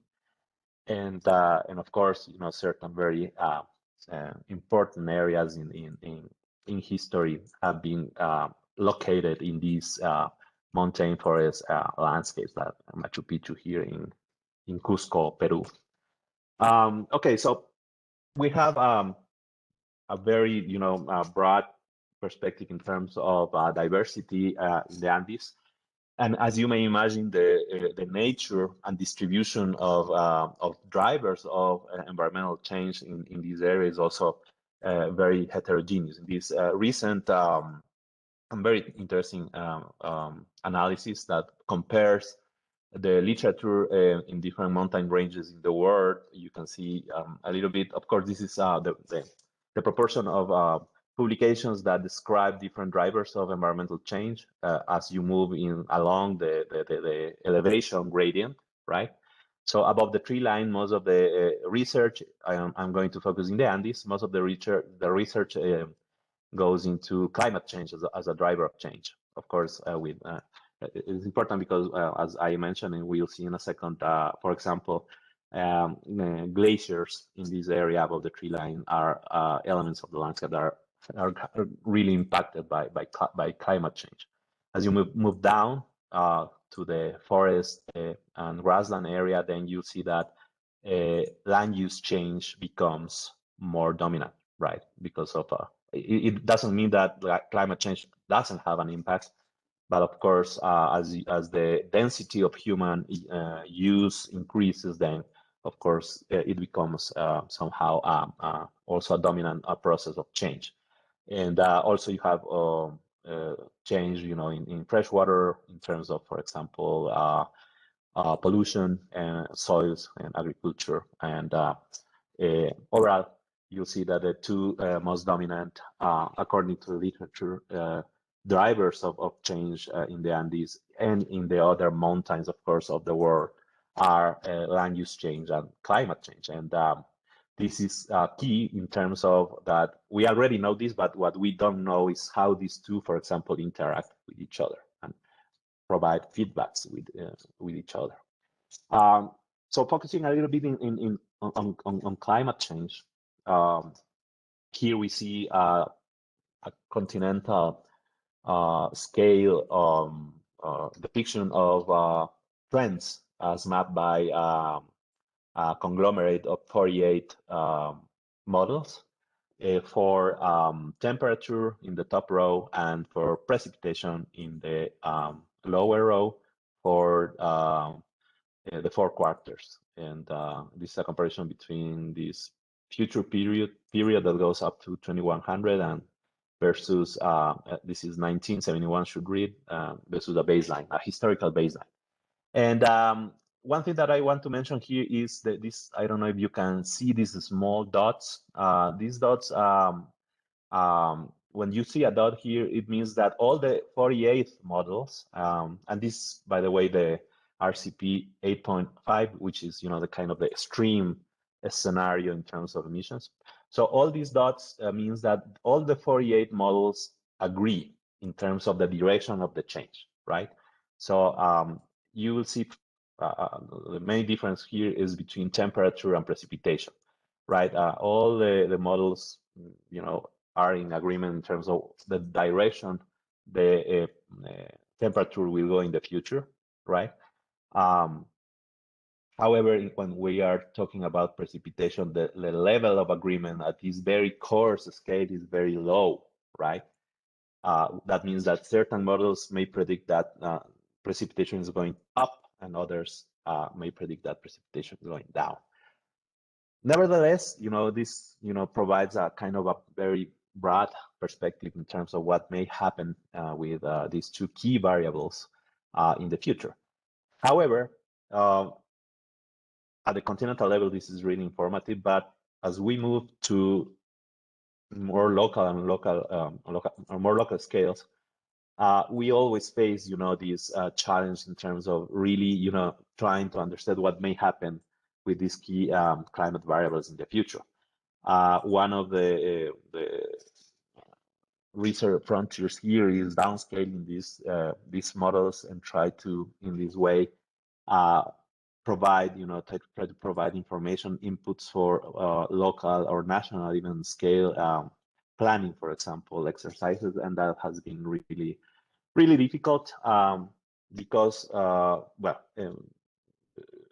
different challenges that you find when you try to model a complex system such as climate. But again, remember when we were in the previous slides, when we talk about temperature, it is a relatively well-behaved variable. Observations of temperature increase are consistent and show really clear patterns in terms of what has happened already in terms of warming, and for example, as you may already know as part of this course, warming in mountains is probably will be more severe than in the adjacent lowlands. So in temperature, we more or less know what may happen in the future. The problem really is with precipitation, because all these multiple scales at which precipitation varies. As we saw, it varies at the continental scale, but it also varies at very, very localized scales. And as we all work in mountain areas, the complexity of fine grain heterogeneity that we find in mountain landscapes, that is in many cases related to the patterns of precipitation as it interacts with, for example, local topography. So even characterizing current precipitation at the local level is a challenge. In countries such as the Andean countries, is more of a challenge because, for example, the networks of weather climate observation are really sparse as you go up into the mountains. So, you have a scarcity of observations, and that generates also, of course, a challenge in terms of prediction of what may happen with precipitation in the future. Another important component of these landscapes, of course, are glaciers. And in this really nice infography, we can see a little bit the elevation at which glaciers occur in the Andes, and also the area, right? And of course, the highest concentration of glaciers in the Andes occurs at high southern latitudes in Chile and Argentina. As you move towards the equator, of course, the elevation of the glaciers goes up, and the area starts to also to go down. You have a really nice concentration of tropical glaciers. The most important, actually, concentration of tropical glaciers that occurs in Peru. And then also more and more scarcely distributed glaciers in Ecuador and Colombia and Venezuela. These here are perhaps the most vulnerable glaciers in terms of short-term affectations of climate change. We already know that, for example, in Venezuela, it's practically now a post-glacial country. The last permanent glacier in Venezuela is practically gone, and many tropical glaciers in Colombia also are practically disappearing at a very high rate. So that has important implications, of course, for key ecosystem services such as water regulation in the watersheds where you have a glacier, of course. So it's a matter of concern in terms of short-term expressions, let's say, of climate change impacts. As we can see in this graph, all these are tropical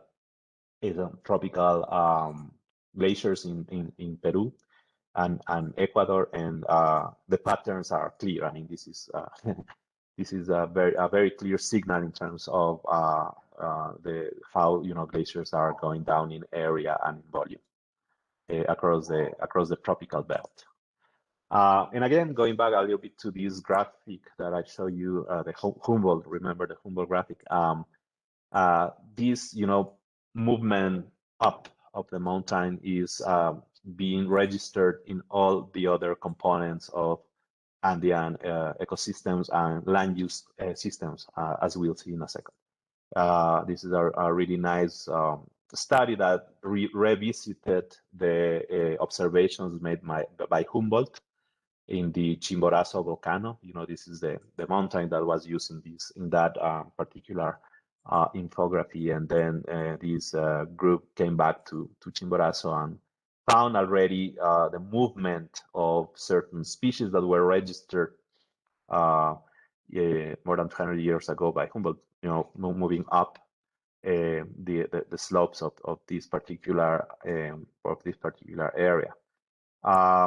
We have been working with a network of researchers in different Andean countries, which manage a very interesting set of permanent forest plots, mountain forest plots actually, and many of them are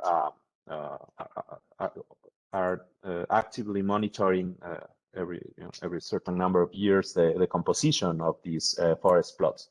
In this way, we were able to identify this pattern of movement, of species upslope that is already being registered in this network of plots, right? So many of these plots already registered an increment of species from lower areas which have different thermal characteristics. And of course, these changes are not, as you may imagine, are not uniform, right? In terms of what's the rate of movement. That's a really, really difficult question to answer. But anyway, it is a thing that is already being observed, especially in these plots that are re-measured in time.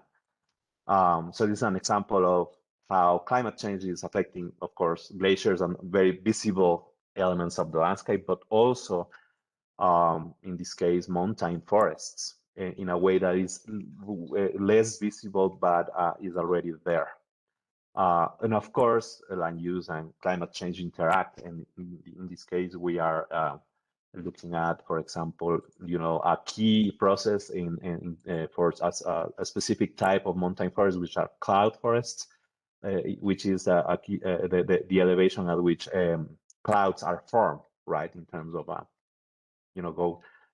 humidity, humid air goes up, gets cold, and starts to condensate into clouds, and these clouds go into the mountain and into these cloud forests, generating a very specific set of processes and a very specific allowing, for a very specific set of communities.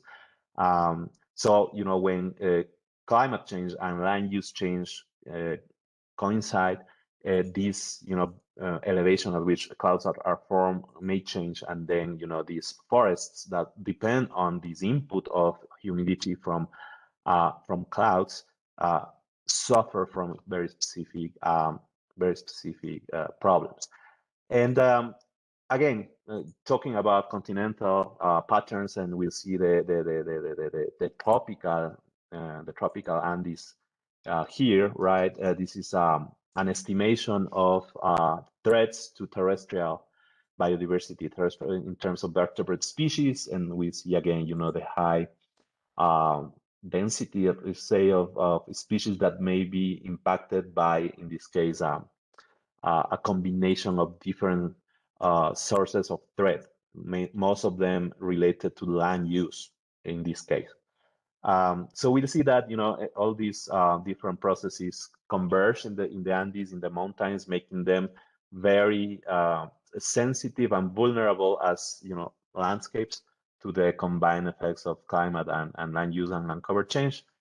And here I have, in this more kind of social side of this discussion, we have, an area that is densely populated, a mountain area that is densely populated, a population that is growing still at a fast rate, and of course, very different patterns of human occupation, in this case, translated into population density when you compare the seven Andean countries. No? Here, Ecuador, for example, stands out because it has the highest population density of the seven Andean countries. A really small country with a very comparatively large population.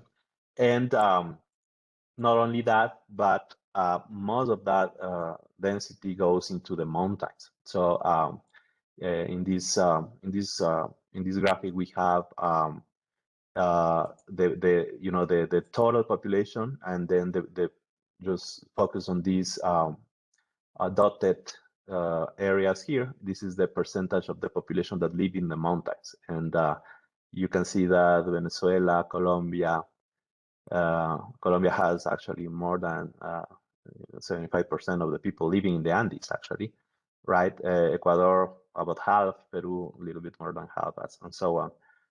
Bolivia, also a substantial, Bolivia has a substantial portion of the country in the Andean region.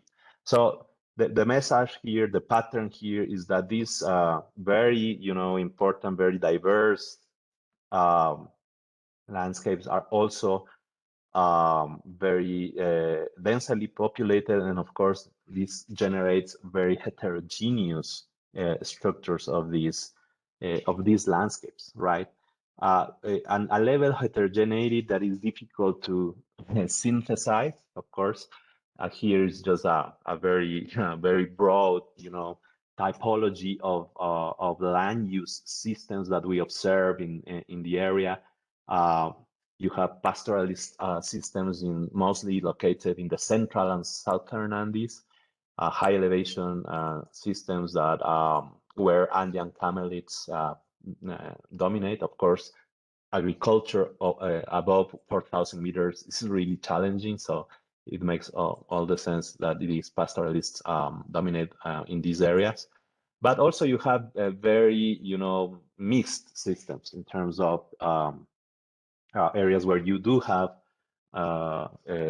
agriculture and cattle and pastoral systems coexisting. Mirroring a little bit, the structure of the Andes in each side, and of course you have purely agricultural systems and cattle ranching mostly for milk and meat production. These, again, interact with each other in different ways in the Cordillera, and of course you have a very broad set of processes, right, in terms of changes in rural landscapes. Let's say it's been called a new rurality that shares, I would say, processes with mountain areas in other places of the world, but of course also is very specific in some instances. The importance of non-agricultural employment and incomes is increasing, and as is increasing also the participation of women in off-farm rural work. An important example here in the northern Andes is the flower industry, which generates a lot of demand for labor, mostly for women, and that has had really important consequences in terms of land use and other, the use of time in terms at the family level. Of course, the rural-urban interactions are really important in the Andes. You saw that, that these are mountains with huge substantial urban areas inside the mountain landscapes, and that, it's impacts, of course, the way in which these rural landscapes are used. And it's also an area that is really dynamic in terms of the movement of people. People from rural to urban areas, or people from Andean countries to other countries also. And that is also linked to other processes that have to do with economic crises, for example, in the past, that have generated huge movements of people out of rural areas in the Andes and out to countries such as the United States and in Europe, in the case of Ecuador, for example. This is also mirrored by complex complex land use patterns. In this study, we try to characterize at the continental level how forests are changing along the altitudinal range, and according to the images we use, forests are increasing at the higher elevations and are decreasing at the lower elevations of the altitudinal range. This may be explained by different things. One of the things that explains the increase at the higher elevation is probably the spread of forest plantations, right? In many cases, these plantations are of exotic species, monospecific, and that may explain, these trends that are observed in certain areas in Ecuador and in Peru, for example. This is something that I already mentioned, this movement upslope of different species in terms of, ecosystems, forests that we are measuring, but also in terms, of course, of important crops for local people. In this case, specifically close to in the northern Ecuadorian Andes, already the movement has been documented an upward shift of 200 to 300 meters of maize, and which is a key commercial and also subsistence crop for local indigenous, mainly in this area population. So this is an example of how in the future you will see important needs for adaptation in terms of what to do in order to follow these changing conditions in productive systems. And also we have other processes that have to do less with climate change or land use or have implications for land use change, but are more related to the broader context for the Andean countries. And in this graphic, we can see that in time from the 70s onwards, how the primary sector, destructive sector, has been growing, especially in respect to minerals and fossil fuels, right? It's becoming more and more important in relation to a sector that has always been there, which is, biomass. The Andean countries have been traditional exporters of, coffee, bananas, things like that. But now minerals and fossil fuel derivatives are becoming more and more, in relative terms, important for the economies of the Andean countries, right? That, of course, has a lot of implications in terms of local claims for land use. The generation of hydro energy is also important, and this is key actually in these eastern slopes of the Andes, which is also the water division for the Amazon basin. Has a lot of potential for hydro energy generation, but of course it is also related to other impacts on the rivers themselves as aquatic ecosystems, and of course to the surrounding montane forest, of which these are part. An important, of course, pattern here in terms of mining is mostly concentrated in the Andes, in the high elevations. Here we have an interesting study for Peru, where you can see, how the mining concessions are concentrating in the high elevation, and in many cases in areas that are important for water provision for cities in the arid coast. Again, this is a pattern that is shared with other mountains in the world. You have Ecuador, and even though in Ecuador we've seen an improving trend in terms of overall indices for poverty, the gap between rural and urban areas is still substantial, and mountain landscapes are places where endemic poverty persists in different dimensions, not only income, but food security, water security, access to land, all other dimensions of poverty. So I'm just going to close with this introductory part, saying that this has been a really fast and a bit choppy presentation, the idea was to give you an overview of the Andes, of some of important patterns and processes that occur in this mountain area, and that normally that that complexity that can be overwhelming at times. But what we try to do, and in my work in CONDESAN, mostly with this perspective from integration of different processes and this environmental and the social components of this landscape, is try to tend bridges between the need to have a solid empirical basis, of course, in terms of knowledge generation, but also linking that knowledge with specific needs for action on the ground. We are talking about conservation, restoration, or other options for action on the ground. And of course, with a component that is related to the way in which different stakeholders relate with each other, which is the governance dimension of that. And in the example that I'll show you in a second, I will try to explore these three different, or give you examples of how we address these linkages between these three different areas. So this is the first part. I don't know if you have, we can stop here a little bit and have questions, and then move to the next one. Thank you very much, Manuel. Yes, we stop for some questions, then we will have a 5-minute break, and then we can go on with this really nice piglet. Okay, first of all, there is a comment, a question comment, I don't know, concerning the graphic you show of Humboldt and the more recent version. So Piyush is asking if there are links to access them. To access this graphic? Yeah.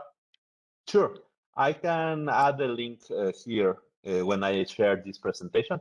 This is the abbreviated citation, but yeah, you can access this this graphic. Actually, since this was published in 2015, there has been a lot of interest for this specific study, and some local biologists question a little bit, some of at least the absolute numbers that they provided, and has been. I encourage you to follow this was, I think, Nature, the interactions between the authors and other people that have been commenting these particular studies. Really a good read. Okay, thank you very much. There is a question from Gujan. I believe local climatology drives the energy balance of the glaciers, whereas continentality, is mostly related with anomalies. So I was wondering which one plays more governing role in the mass balance of Andean glaciers. Wow, yeah, this is a very good question. Of course, I am not a glaciologist. I am a geographer. And I suspect that the influence of the two varies, because again, as you can see here, you move from very high latitudes in the south to the tropics, right? I am now like 20 kilometers from the equator here in Quito, and I can see a glacier just to the east from where I am, more or less in this area. So I suspect that the mechanisms that are controlling, the mass balance are different. And of course, here, for example, as I mentioned, we have things like El Niño, right, which drives substantial changes, for example, in precipitation, right, in this area. So, and that is a cyclical signal, right, that comes into play. Yeah, that's what I can say in terms of glaciers and tropical glaciers, perhaps. Okay, thank you very much. And okay, are there any more questions or comments?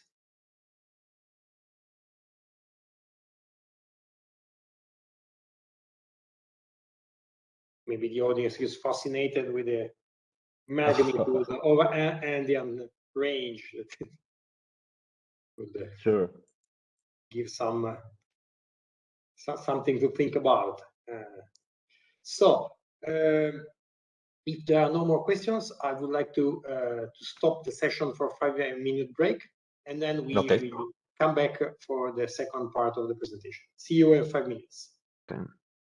Okay, so we are back for the second and last part of this IPROMO day, and so I give again floor to Manuel Peralvo. Please, Manuel. Okay, so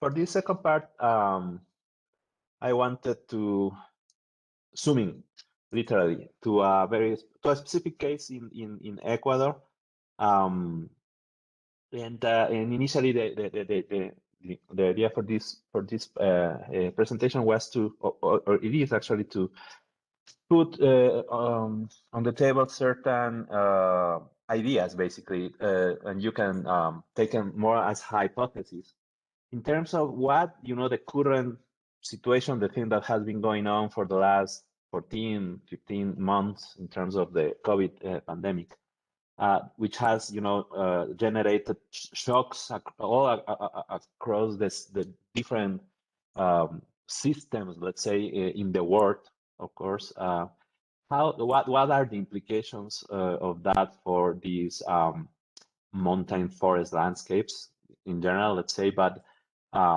in this case specifically look based on this case study that I'm going to present you. And of course, a huge disclaimer, I am not going to talk about many of the, the specific epidemiological dimensions of the crisis, of course, but I am going to try to link some of the shocks and impacts of that we have observed on the ground in this particular case to possible outcomes, both in terms of impacts for local people, for ecosystems, and also in terms of perhaps opportunities that this may open. And again, in a very initial, in a very general, let's say, way. No, this is not as of yet part of a more formal analysis of what's going on the field, but I can claim that we have been working on the field in the measure that is possible, of course, given the current conditions.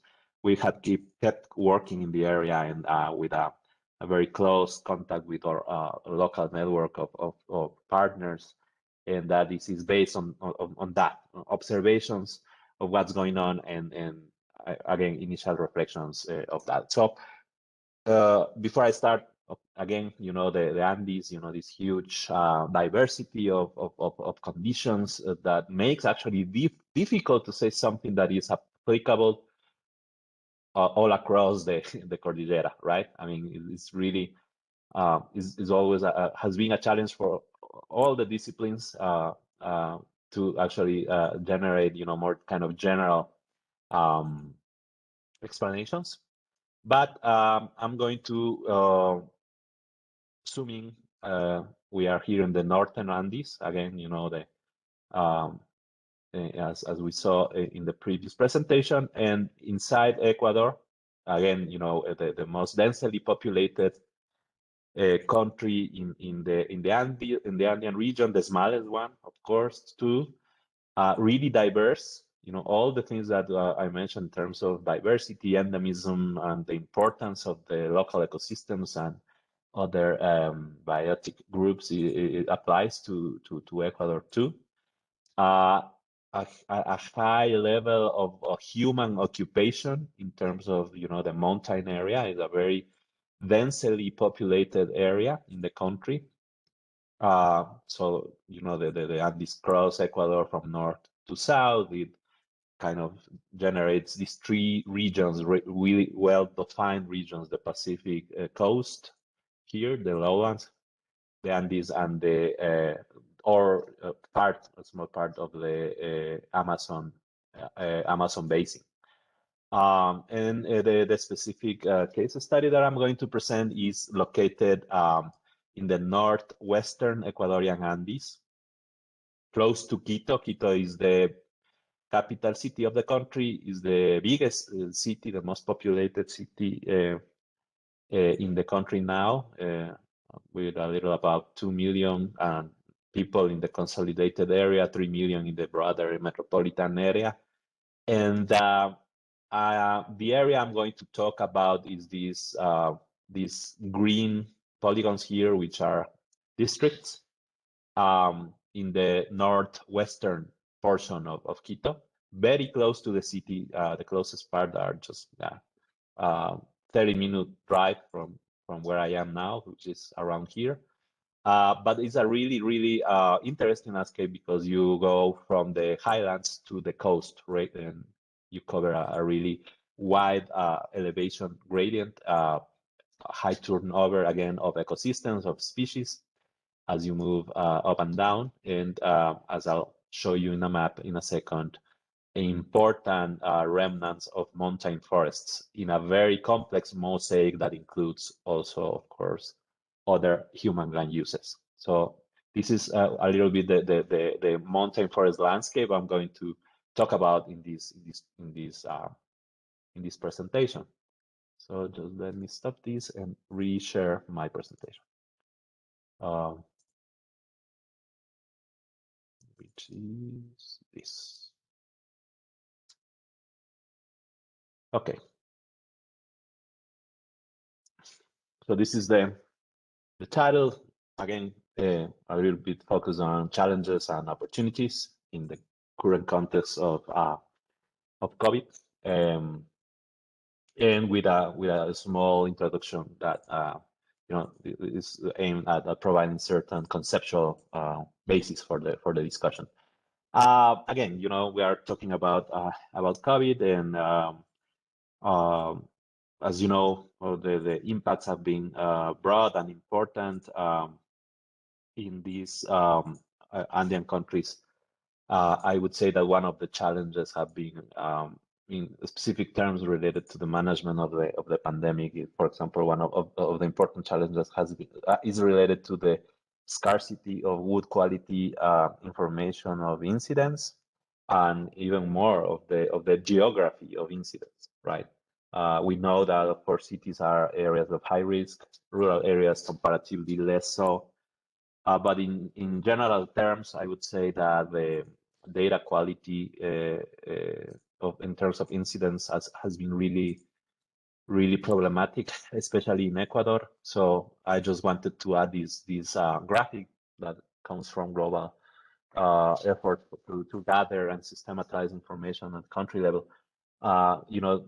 Kind of more or less to provide a reflection in terms of challenges, right? And for having good quality information, even at the country level, right? Even at the country level.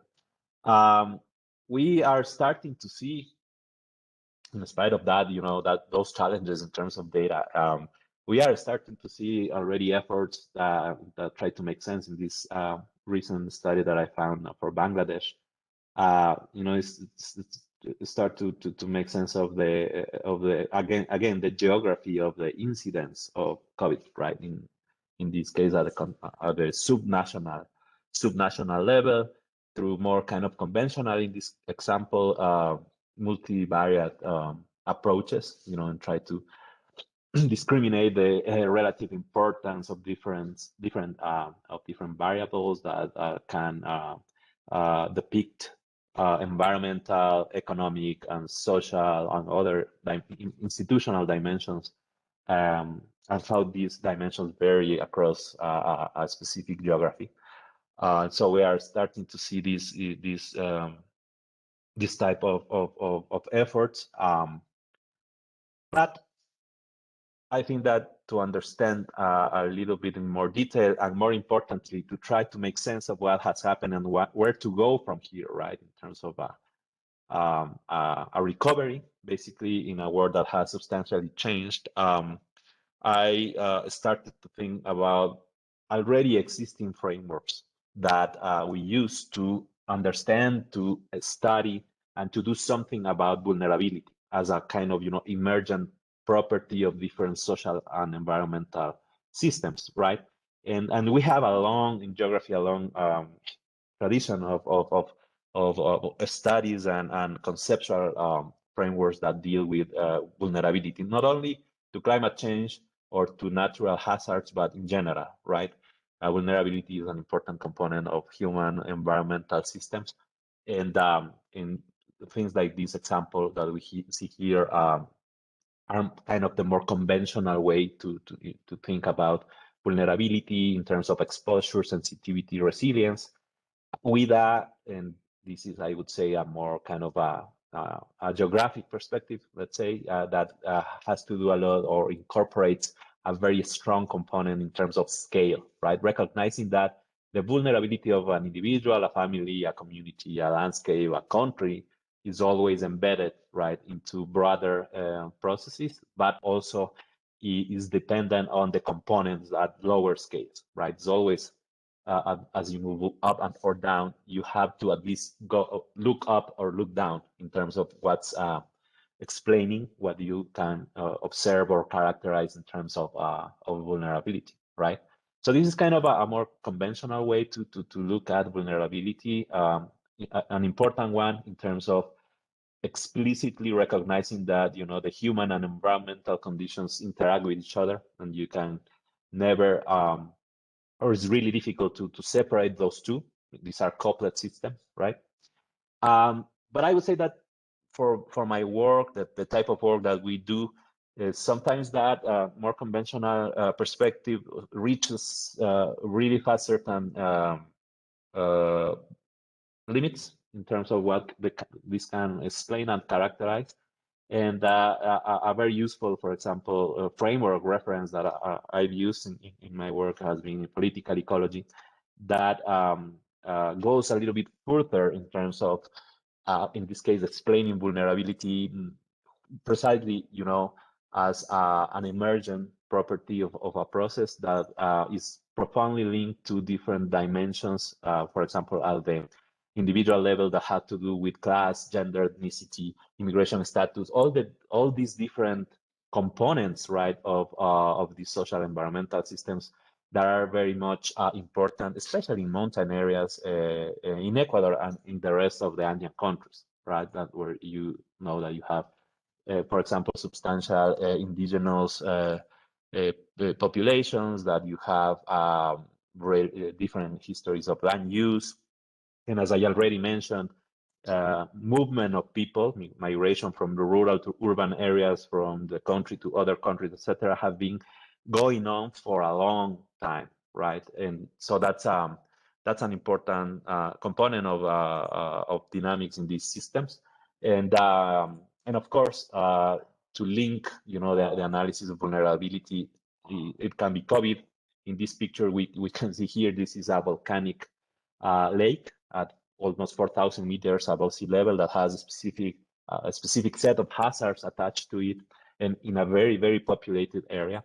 So instead of just looking at, you know, the hazard there as which it is, you know, as a natural process, this perspective from political ecology allows us to go further and to explore the linkages between these communities, people, to these other processes that basically what they do is make that vulnerability is heterogeneously distributed in the landscape, right? It's not homogeneous. It varies and mirrors the diversity of conditions that we have been discussing for these mountain landscapes. And to link this back to COVID, right, and what's going on right now, this also a recent study that I found really interested me because of this, you know, this emphasis on loops and feedbacks from the social to the natural and back systems, right? So basically, the main point is that COVID itself, even though it's a pandemic, it has a very specific, you know, set of attributes as a pandemic.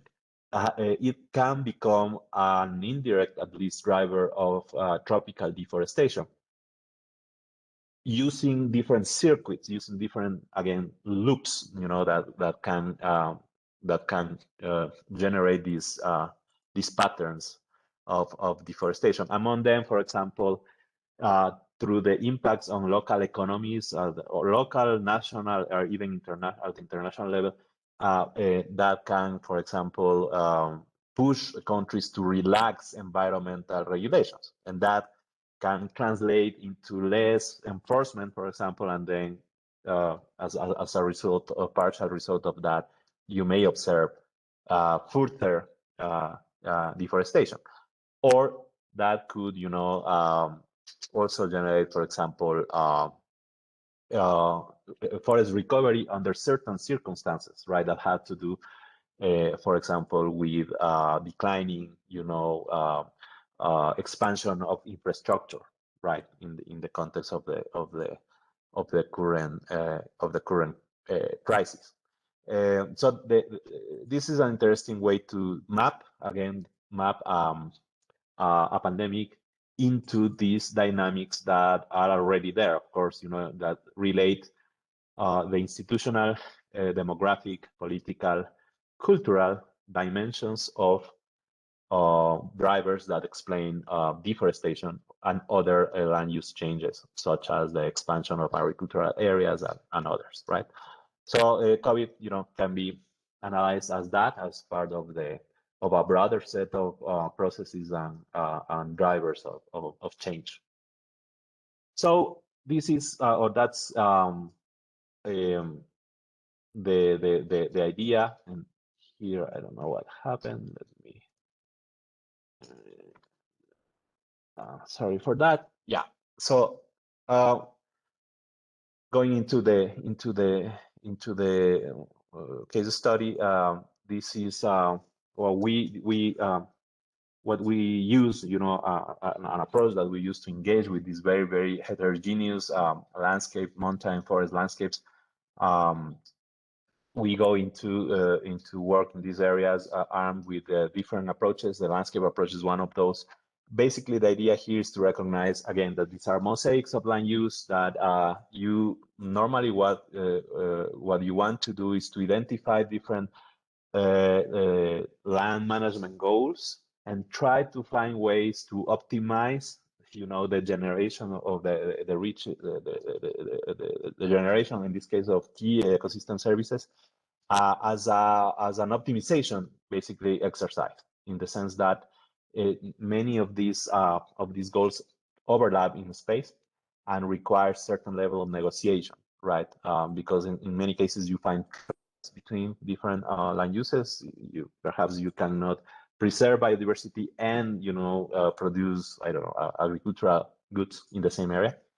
So there are certain levels of trade-offs, and of course you can find synergies among different land use goals. And so the work at the landscape level requires to understand what those goals may be, and where those goals may be obtained, and how to reach consensus in order to identify ways in which to operate into the landscape. So these provision, in this case of key ecosystem services, can be reached, and that is linked, of course, to a broader set of variables, again, with this idea of coupled human environmental systems that have to do with histories of land use, what are the patterns of land tenure in a specific area, how these actors are related, or how they resolve, for example, conflicts, and of course, what do you know in terms of the specifics, of the relationship between land use and ecosystem services, which is kind of the key relationship that we try to understand in order to manage or to promote a more sustainable way to manage these landscapes. In this example, you have, again, an elevation gradient. You go from forests to grassland ecosystems to glaciers, and then under certain regimes of change, you can have forest plantations, cattle ranching, and other agricultural land use systems. And of course, those imply specific changes and impacts on different ecosystem services. The point here, and what makes this difficult, is that these impacts, of course, are not homogeneous. If you are talking about water or carbon or biodiversity or any other bundle of ecosystem services that you may manage the landscape for, then the impacts of the same land uses that you are observing will vary, right? So that adds a level of complexity, because you cannot just have silver bullets that optimize everything. And again, this is the idea related to identifying synergies and identifying potential trade-offs. And to do that, of course, again, this idea of looking at this system as a social ecological systems, focusing on local land use decisions, right? Local livelihoods, but linking those livelihoods with the ecosystems in which these activities are embedded, the ways in which these local producers, for example, or communities are managing this landscape to obtain certain things, right? It can be water, it can be crops for the market, crops for subsistence, but okay, also, the way in which other actors, it can be the public sector, national agencies, etc., interact with these local actors across or using or through this governance system. So for us, it is really important to understand this dimension of governance, because that's what provides, right, a very specific context for the local land use decisions, right?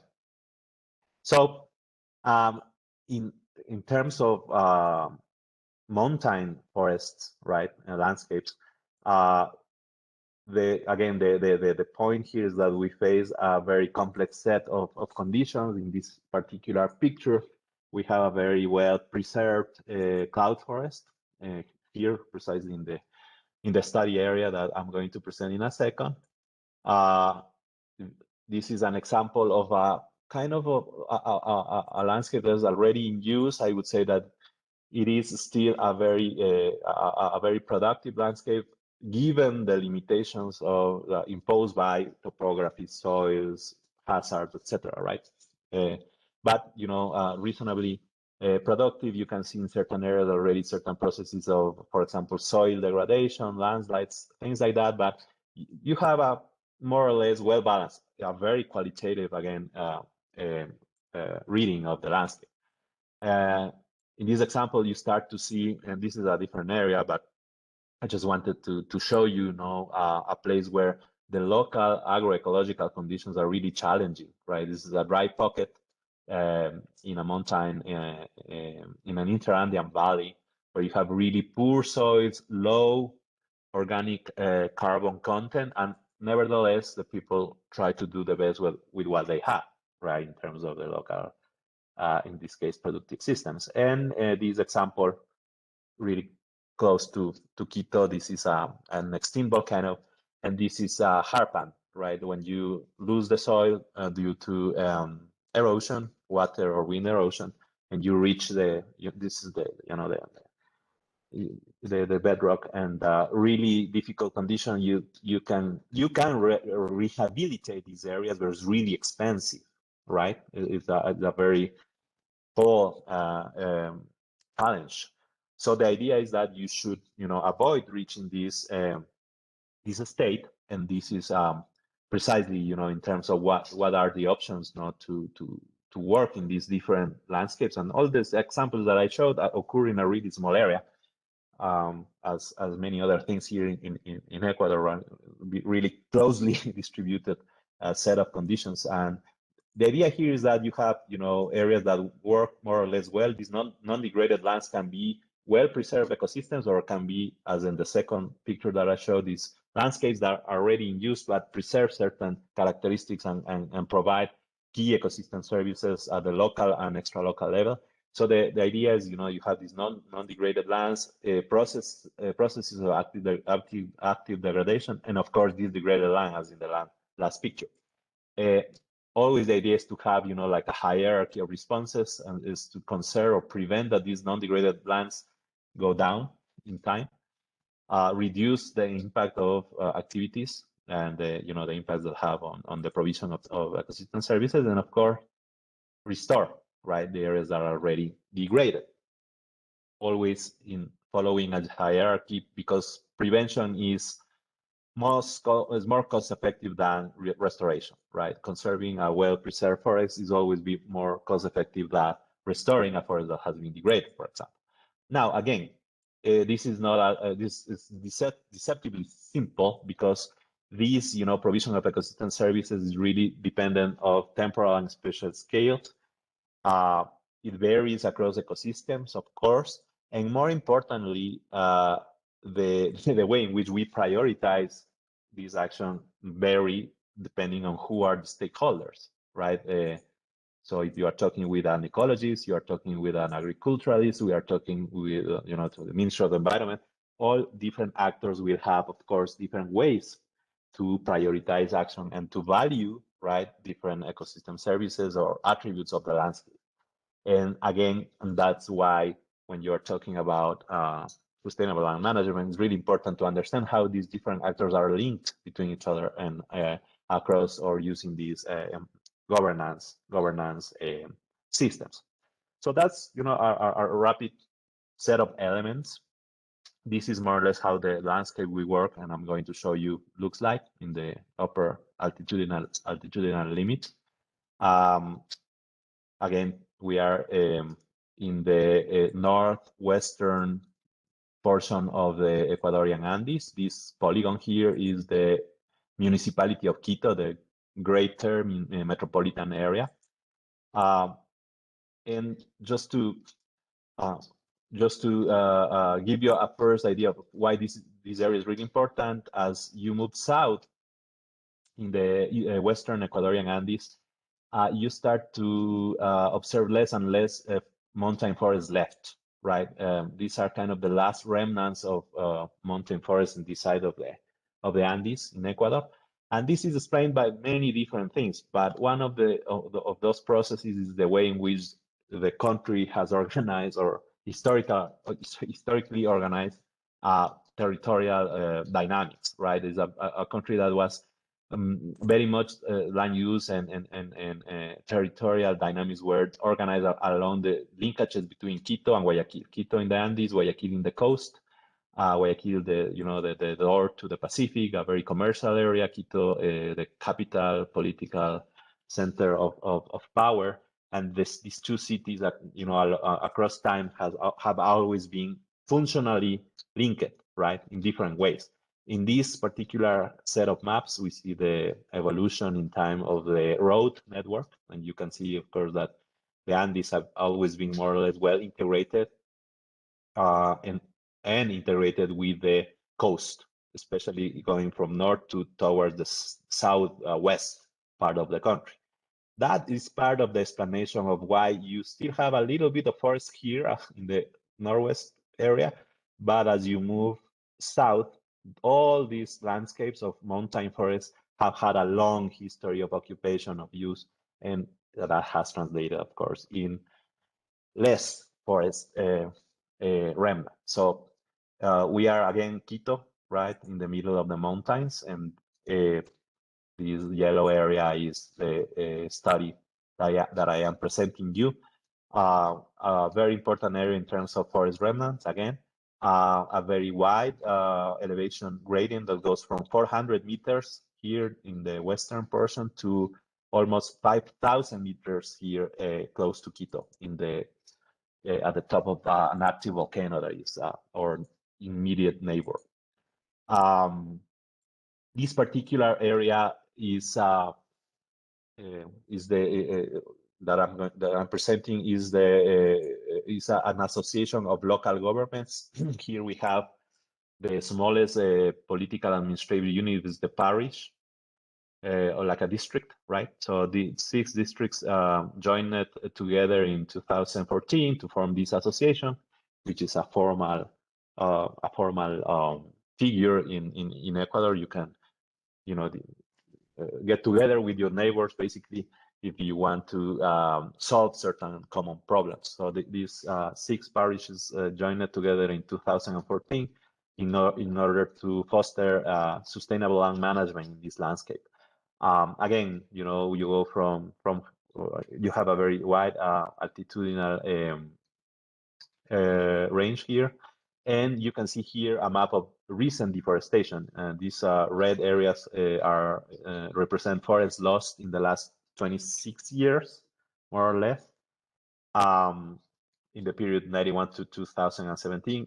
We haven't updated this, and that's something that we are going to do probably this year, precisely to try to see, the impact of COVID into these land use dynamics. But you can see that is a very, very dynamic landscape, active processes of deforestation, also forest recovery. These bluish polygons represent areas where forest is coming back for that period of time. And of course, a very complex mosaic of land use. Most of the human land use here in these yellow areas is related to cattle ranching.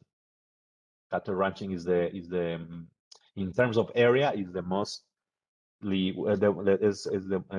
the biggest land use system in the area. You also have agriculture, but in smaller specific areas. And of course, the type of agricultural systems that you have varies widely across the elevational gradient, right? You here in the at 300 meters, you practically have already tropical land use systems. Quito, the capital city, is here. So it's a really close area to a very big urban center, right? And that, of course, has implications in terms of COVID and all the dynamics that we are discussing. Again, this is the area, this is Quito, and these polygons here are mining claims, which are really, again, as I mentioned in my previous presentation, we have seen a wave of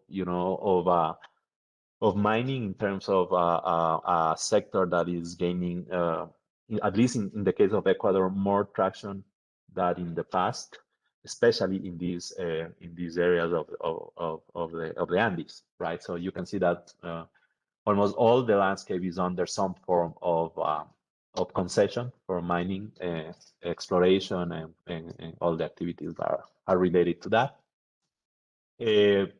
These are the 6 districts of this association, and these polygons.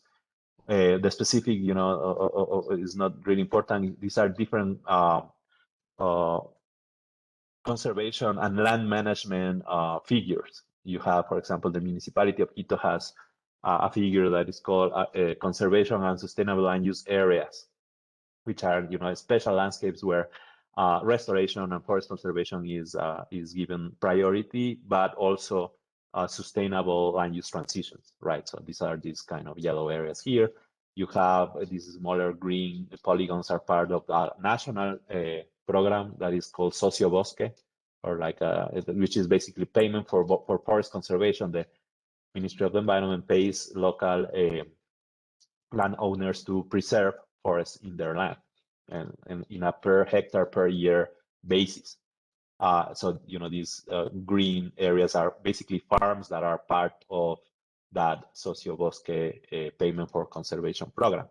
And also you have areas of the National System of Protected Areas, a land use, a corridor that has been declared to protect Andean bears, which are iconic species in the area, and so on. So you have a really complex mosaic of land use system, of land management regimes, let's say, that overlap with each other, and then generate also this need for a better coordination also in the landscape. I'm gonna learn this and move forward. What we have been doing in this area is a mixture of different activities. As I already mentioned, a component for applied research, sustainable land management practices on the ground, basically promoting a widespread adoption of sustainable land management practices, working with the local governance systems, again, the local districts, but also the municipality of Quito, the government of the province, the Ministry of the Environment. You have all sorts of actors working at different scales that converge in this landscape. And there's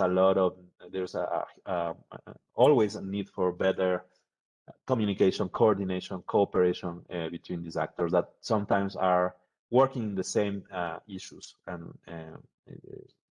but without appropriate coordination. and of course, a dimension that is related to strengthening capacities at the local level. This is an example. Again, this is the Andean Bird Corridor that I mentioned. This is just an example of an activity of applied research. Of course, and here we are collaborating with different local and international universities, but the idea is to understand better, what's going on with bears and the other species that share the landscape with bears, right? You have, well, pumas or white-tailed deers, and of course you have cows and dogs, all of them co-occurring in these forest landscapes, and the idea is to better understand, what's going on with the bear as a way to understand, the health of the forest on one side, and on the other side, also to understand increasingly more and more human bear conflicts that occur in this area, precisely because, you have cows going into the forest and bears going into the pastures where these cows are being managed. This is an example of, an applied research initiative, but we are working also in other dimensions of ecosystem services in this landscape that have to do with, for example, carbon in forests, water quality, and other components of biodiversity. And this is a little bit, the governance part. You have the 6 parishes, the 6 districts that form the Andean Chocos Association or Commonwealth. And the idea is that this organization of local governments should bridge, right, the work of these organizations, the municipality of Quito, national level agencies, the academy, other NGOs, etc., that can, and have are working in the area with sometimes similar objectives, and to facilitate that these objectives respond to the needs of the local actors, right, and respond to the this landscape level perspectives in terms of what local priorities are, and also where, where is a really important component of this exercise, because the patterns of land degradation are not homogeneously distributed in the landscape. So again, the idea here is to try to balance, different goals, social, economic, environmental, and of course to operate this process of coordination in, as you know, in a way that optimizes what we know, but of course being really aware that we don't know a lot of things that are needed. One of the things that are key for this area, again, is try to promote these transitions towards sustainability. We have been working with local farmers. 100% of the land here is owned privately in, as farms, basically. You don't have here indigenous people groups. You don't have common communal lands. 100% is private land. So you have to work with local producers, and this using in this case, for example, a farm level plans where we prioritize certain sustainable practices, for example, for cattle management, but also we prioritize areas for forest restoration and forest conservation.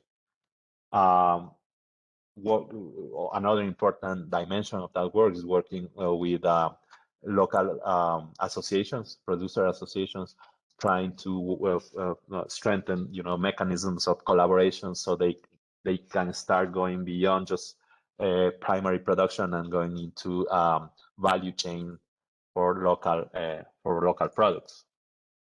So well, this is kind of the overall structure of the landscape, and these are again a few initial ideas in terms of COVID-19 and what has COVID-19 implied for different dimensions of this landscape, right, in the close vicinity of Quito. One way to look at that is, of course, we know, that the pandemic has had important impacts at the macro level, in a macroeconomic impact. in Ecuador, again, that has implied an accentuation, I would say, of perhaps a policy bias towards the extractive sector, mining in this area, as I show in the map, is it was at the starting part of the cycle. You know, in terms of you have almost all the area under concession, with certain areas already going into exploration and all the other steps that they follow before they start actually extracting the minerals from the ground. But we've seen that, you know, perhaps in the context of COVID, that trend can go up, in an area that is really sensitive to that kind of activity on one hand, and on the other hand, in an area that has had now a long history of resistance to this activity at the local level. So that can be an ingredient of what happens in the immediate future in terms of the expansion of mining in the area. And on the other hand, already I mentioned that in the study that linked deforestation with COVID. Perhaps that can be translated also in terms of lower the bar, let's say, in terms of regulation, and in terms of also impacts in labor. However, these impacts may not be, except from the mining, not be too high in terms of local productive systems. These are smallholder agriculturalists, so you know they have faced always bias in policy to agricultural exports, for example. So it is not that they are may suffer from reduced incentives, because incentives for smallholder agriculture have been always being scarce, right? And in terms of labor, again, most of these smallholder agriculturalists use their own labor, right? So this impact that is observed in urban areas, for example, in the formal labor sector, may not be as bad for these agricultural systems. However, one thing that is really a problem is the shock to the tourism sector in this area. The tourism, perhaps more importantly, nature-based tourism, has become a really important sector item in the local economy. This area is one of the well-established now destinations for bird watching, because of the high level of richness and endemism of bird species. So among other other activities, so that has gone to a complete halt, and of course that has had a lot of impact at the local level. In terms of what may happen, at least again at the macro level, one of the things that we are observing is that this talk about the use of climate finance mechanism, for example, carbon neutrality, that may be something that changes in the short term.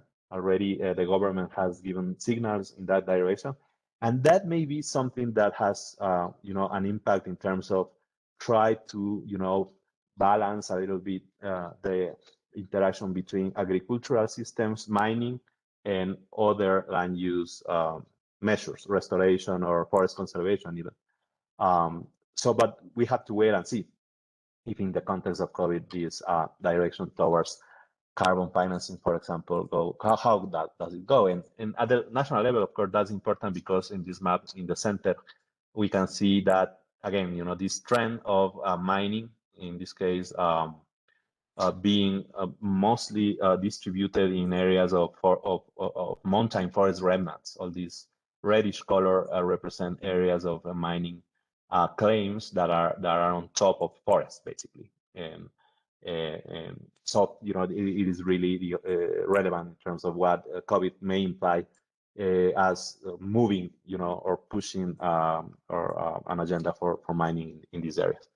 In terms of land use dynamics, we've seen that, of course, more risk in urban areas, shocks in the labor market in Quito, for example, we have observed already people that have moved back from the city into these rural landscapes. In this case, it is obvious because Quito is really close. So many of these families have buy local patterns, you know,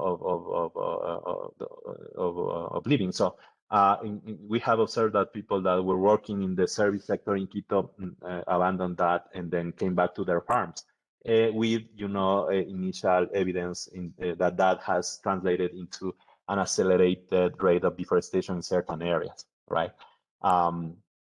That also has a dimension in terms of land tenure. That land tenure in Ecuador and in the other Andean countries is very, very complex. is a process that, you know, is taking a long time to reach a reasonable level of security, you know. So this movement back to the rural landscape might be translated into an increase in conflicts for land, right? And we have already observed that also in certain areas of this landscape we are working. However, you know, this also can provide an opportunity, which is my next and close to last slide, in terms of redefining these urban-rural linkages, right? Which until now have been more, you know, defined in terms of this particular landscape as a destination for tourism, and of course, you know, as a productive landscape. But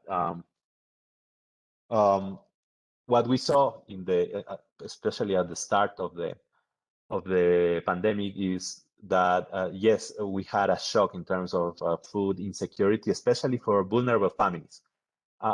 In general, you know, the smallholder producers are, I would say, more resilient, or have been more resilient to the impacts of the pandemic. The commercialization circuits weren't affected that much, with exception of special periods of times where the lockdowns, for example, were more severe.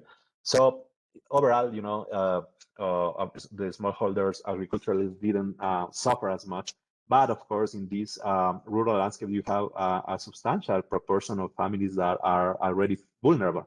Mainly, for example, older families, right? Perhaps the kids are not anymore in Quito. They went away to other country, and they stay behind in the farms. So those types of families tend to be more vulnerable, and then that provided a first opportunity in this case for the Association of Local Districts to respond to that pattern and coordinate an effort to avoid, you know, a food crisis for those families.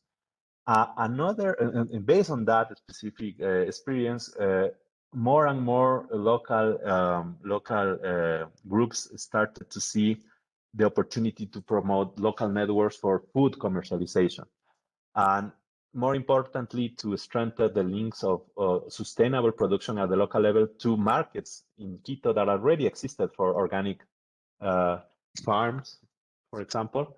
And they started to think in the opportunities, you know, to link these products that are produced in a local way to these markets. And one group here that I wanted to highlight is this group of youth that we started to work mostly in communication activities, but now they already have started to organize and are trying to put together a small enterprise to move produce from the local area to organic farms in Quito. And that is, I would say, something that we want to explore in the future. The idea of taking this as perhaps an opportunity to push for a transition to a landscape that is more organized around agroecological principles in terms of the production of agricultural and even cattle ranching. Now I would say that we are in this mixture between natural or more natural, let's say, areas, these important forest remnants, and traditional systems, mostly cattle-based, but also agricultural. And perhaps now we have a way, right, to go from these traditional systems into these agroecological systems that are more inclusive, more fair, and take the advantage of specific local knowledge that could be used for to promote that transition. No? And taking into account that and with this I close, that transition is not only organized around agroecological practices. These are, of course, really important, but that transition, of course, has to do with all these other processes, no, and dimensions that are related to promoting, of course, the broader value and the broader or the strengthening capacities, you know, in terms of knowledge and of course practice, access to markets. And here, you know, the idea is that we're being that close to a big city can be an opportunity, but also to promote local food security is important, right? So it is abandon this idea that all the food has to go somewhere else. And start to think, you know, that you produce also locally food to be consumed locally, and even, you know, eventually in a post-COVID world, and well, post-COVID world, and whatever it is, the scenario that comes in the near future, the tourism sector, as it restarts, let's say, can become an important source, you know, for demand for local products. Right now, since we are again so close to Quito, most of the tourism operations in the area buy food items in Quito. So the idea is to try to, you know, promote those changes and go, you know, from the local to broader linkages to urban markets in Quito and in other cities of the Andes. So, well, this is, again, a few ideas in terms of the work we have been doing here in this particular landscape, some of the things that we have observed in terms of the impacts of COVID, and some thoughts, right, in terms of what may be venues for future work and continue, you know, promoting these transitions towards sustainability in these mountain forest landscapes. So thank you, and let me know if you have any questions. Okay, muchas gracias, Manuel. Thank you so much. And a really, really interesting lecture with this unpleasant focus on COVID, unfortunately, but okay, we have to cope with this situation. So, concerning the lecture, if there are questions or comments, this is the time.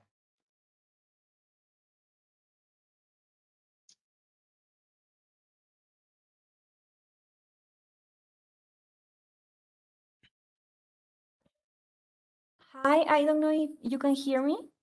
Yes, please. Yes. Hi, this is Claudia from Peru. Thank you for the really enriching presentation and to see the overall picture of the complexity in the Andes. I was wondering about the last part of about the agroecological transitions, because it's I think it's a really interesting alternative. But also from what I have noticed, sometimes certain initiatives use the term agroecology without considering the last part, right? The political and institutional dimension.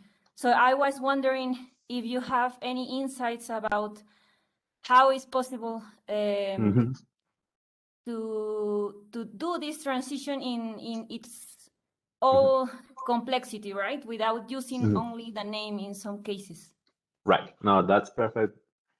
Thank you, Claudia, for the question and the observation. That's why I wanted to close with this. And I coincide with you. I mean, in many cases, when you talk about agroecological transitions, either you focus exclusively in the practices as if the transition is only a matter of replacing one way to do things with other, which is, of course, that's what we want to do. But the whole transition has these other dimensions that had to do with the way, for example, in which even local people value things, the consumer value things, and other, and other attributes of the process. In terms of the political institutional dimensions, precisely we are working, and I'm going to go back to this slide here of the, we are working with this kind of, we call it a mesoscale governance platform. And the idea is that through the work with these, 6 districts, and in coordination with these other actors, the municipality, the Ministry of the Environment, the Ministry of Agriculture, etc., we promote precisely the integration of these institutional and legal framework component.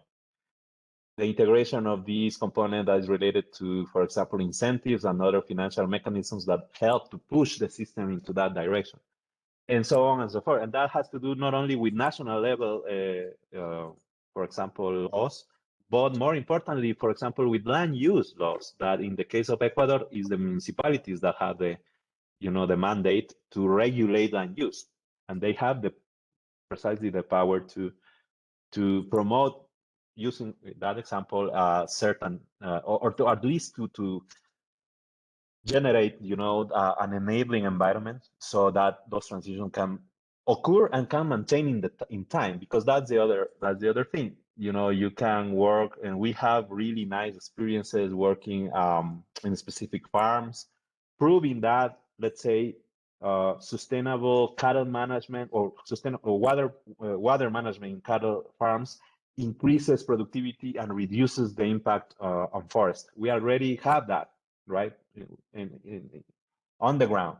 But then we face challenges precisely related not only with the legal framework, but with, for example, the structure of the market.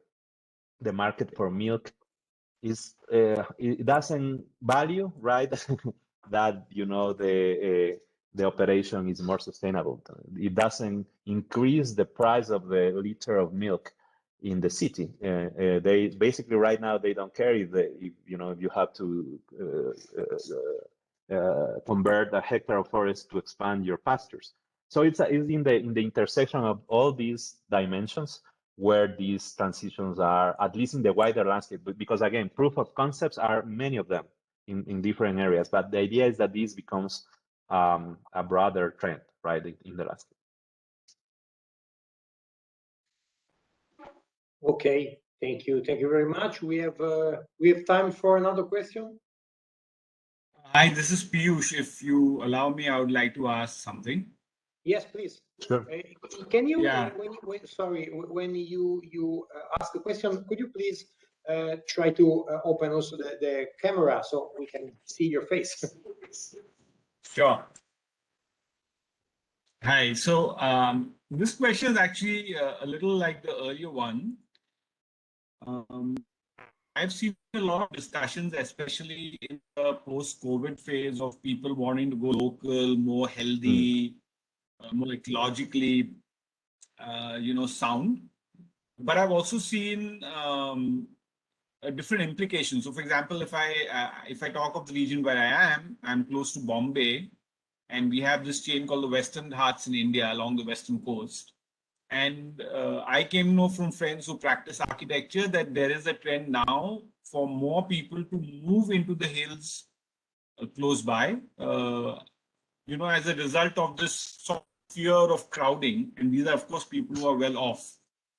So while there is a greater interest in going towards nature, there's also an impact which is this new rurality is also getting further enhanced or strengthened. And it's more like a negative impact, I feel, if you look at it from the ecology. So what are the kind of insights you have got, and how are you able to work with the opportunities in some ways that COVID has given us? Thanks. Thank you. No, it's a great question, Piyush. I think I just ran through through this slide, and it is really important what you mentioned, especially in these areas that are in the, let's say, in the immediate peri-urban landscapes of cities. And I'm not just going to say big cities, because in the case of the Andes in Ecuador and Colombia and in other countries, we have a very dense network of cities, of small, medium, and large size cities. So this is something that is very common, again, you know, this, to find these rural landscapes that are in the vicinity of urban areas. And yes, what you mentioned is really important. And it's not only related to COVID. This predates COVID, in the sense that these rural landscapes that are in many cases are key for agricultural production, you know, to maintain these areas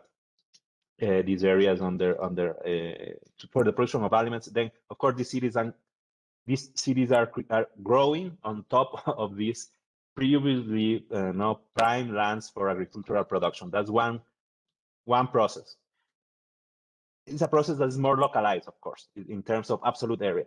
No, it's not that extensive. The other one, the one that you mentioned, is important.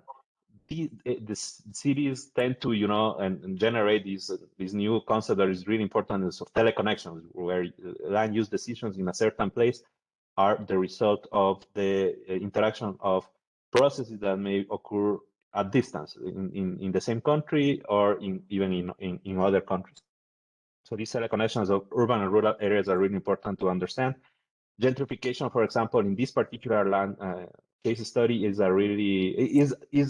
is happening, right? People from Quito, affluent people, is starting to buy land as a way for investment, or to have a second home for the weekends. Well, so many different goals to do that. But of course, that is pushing, for example, the price of land up in a way in which sometimes it's better for the local producer to sell the land instead of continuing working the land, basically. And that has, of course, can have negative consequences, because it can erode local organizations, local knowledge, and you run the risk of replacing, right, these couplet, again, social environmental systems in these areas with occupation of land that has a different logic.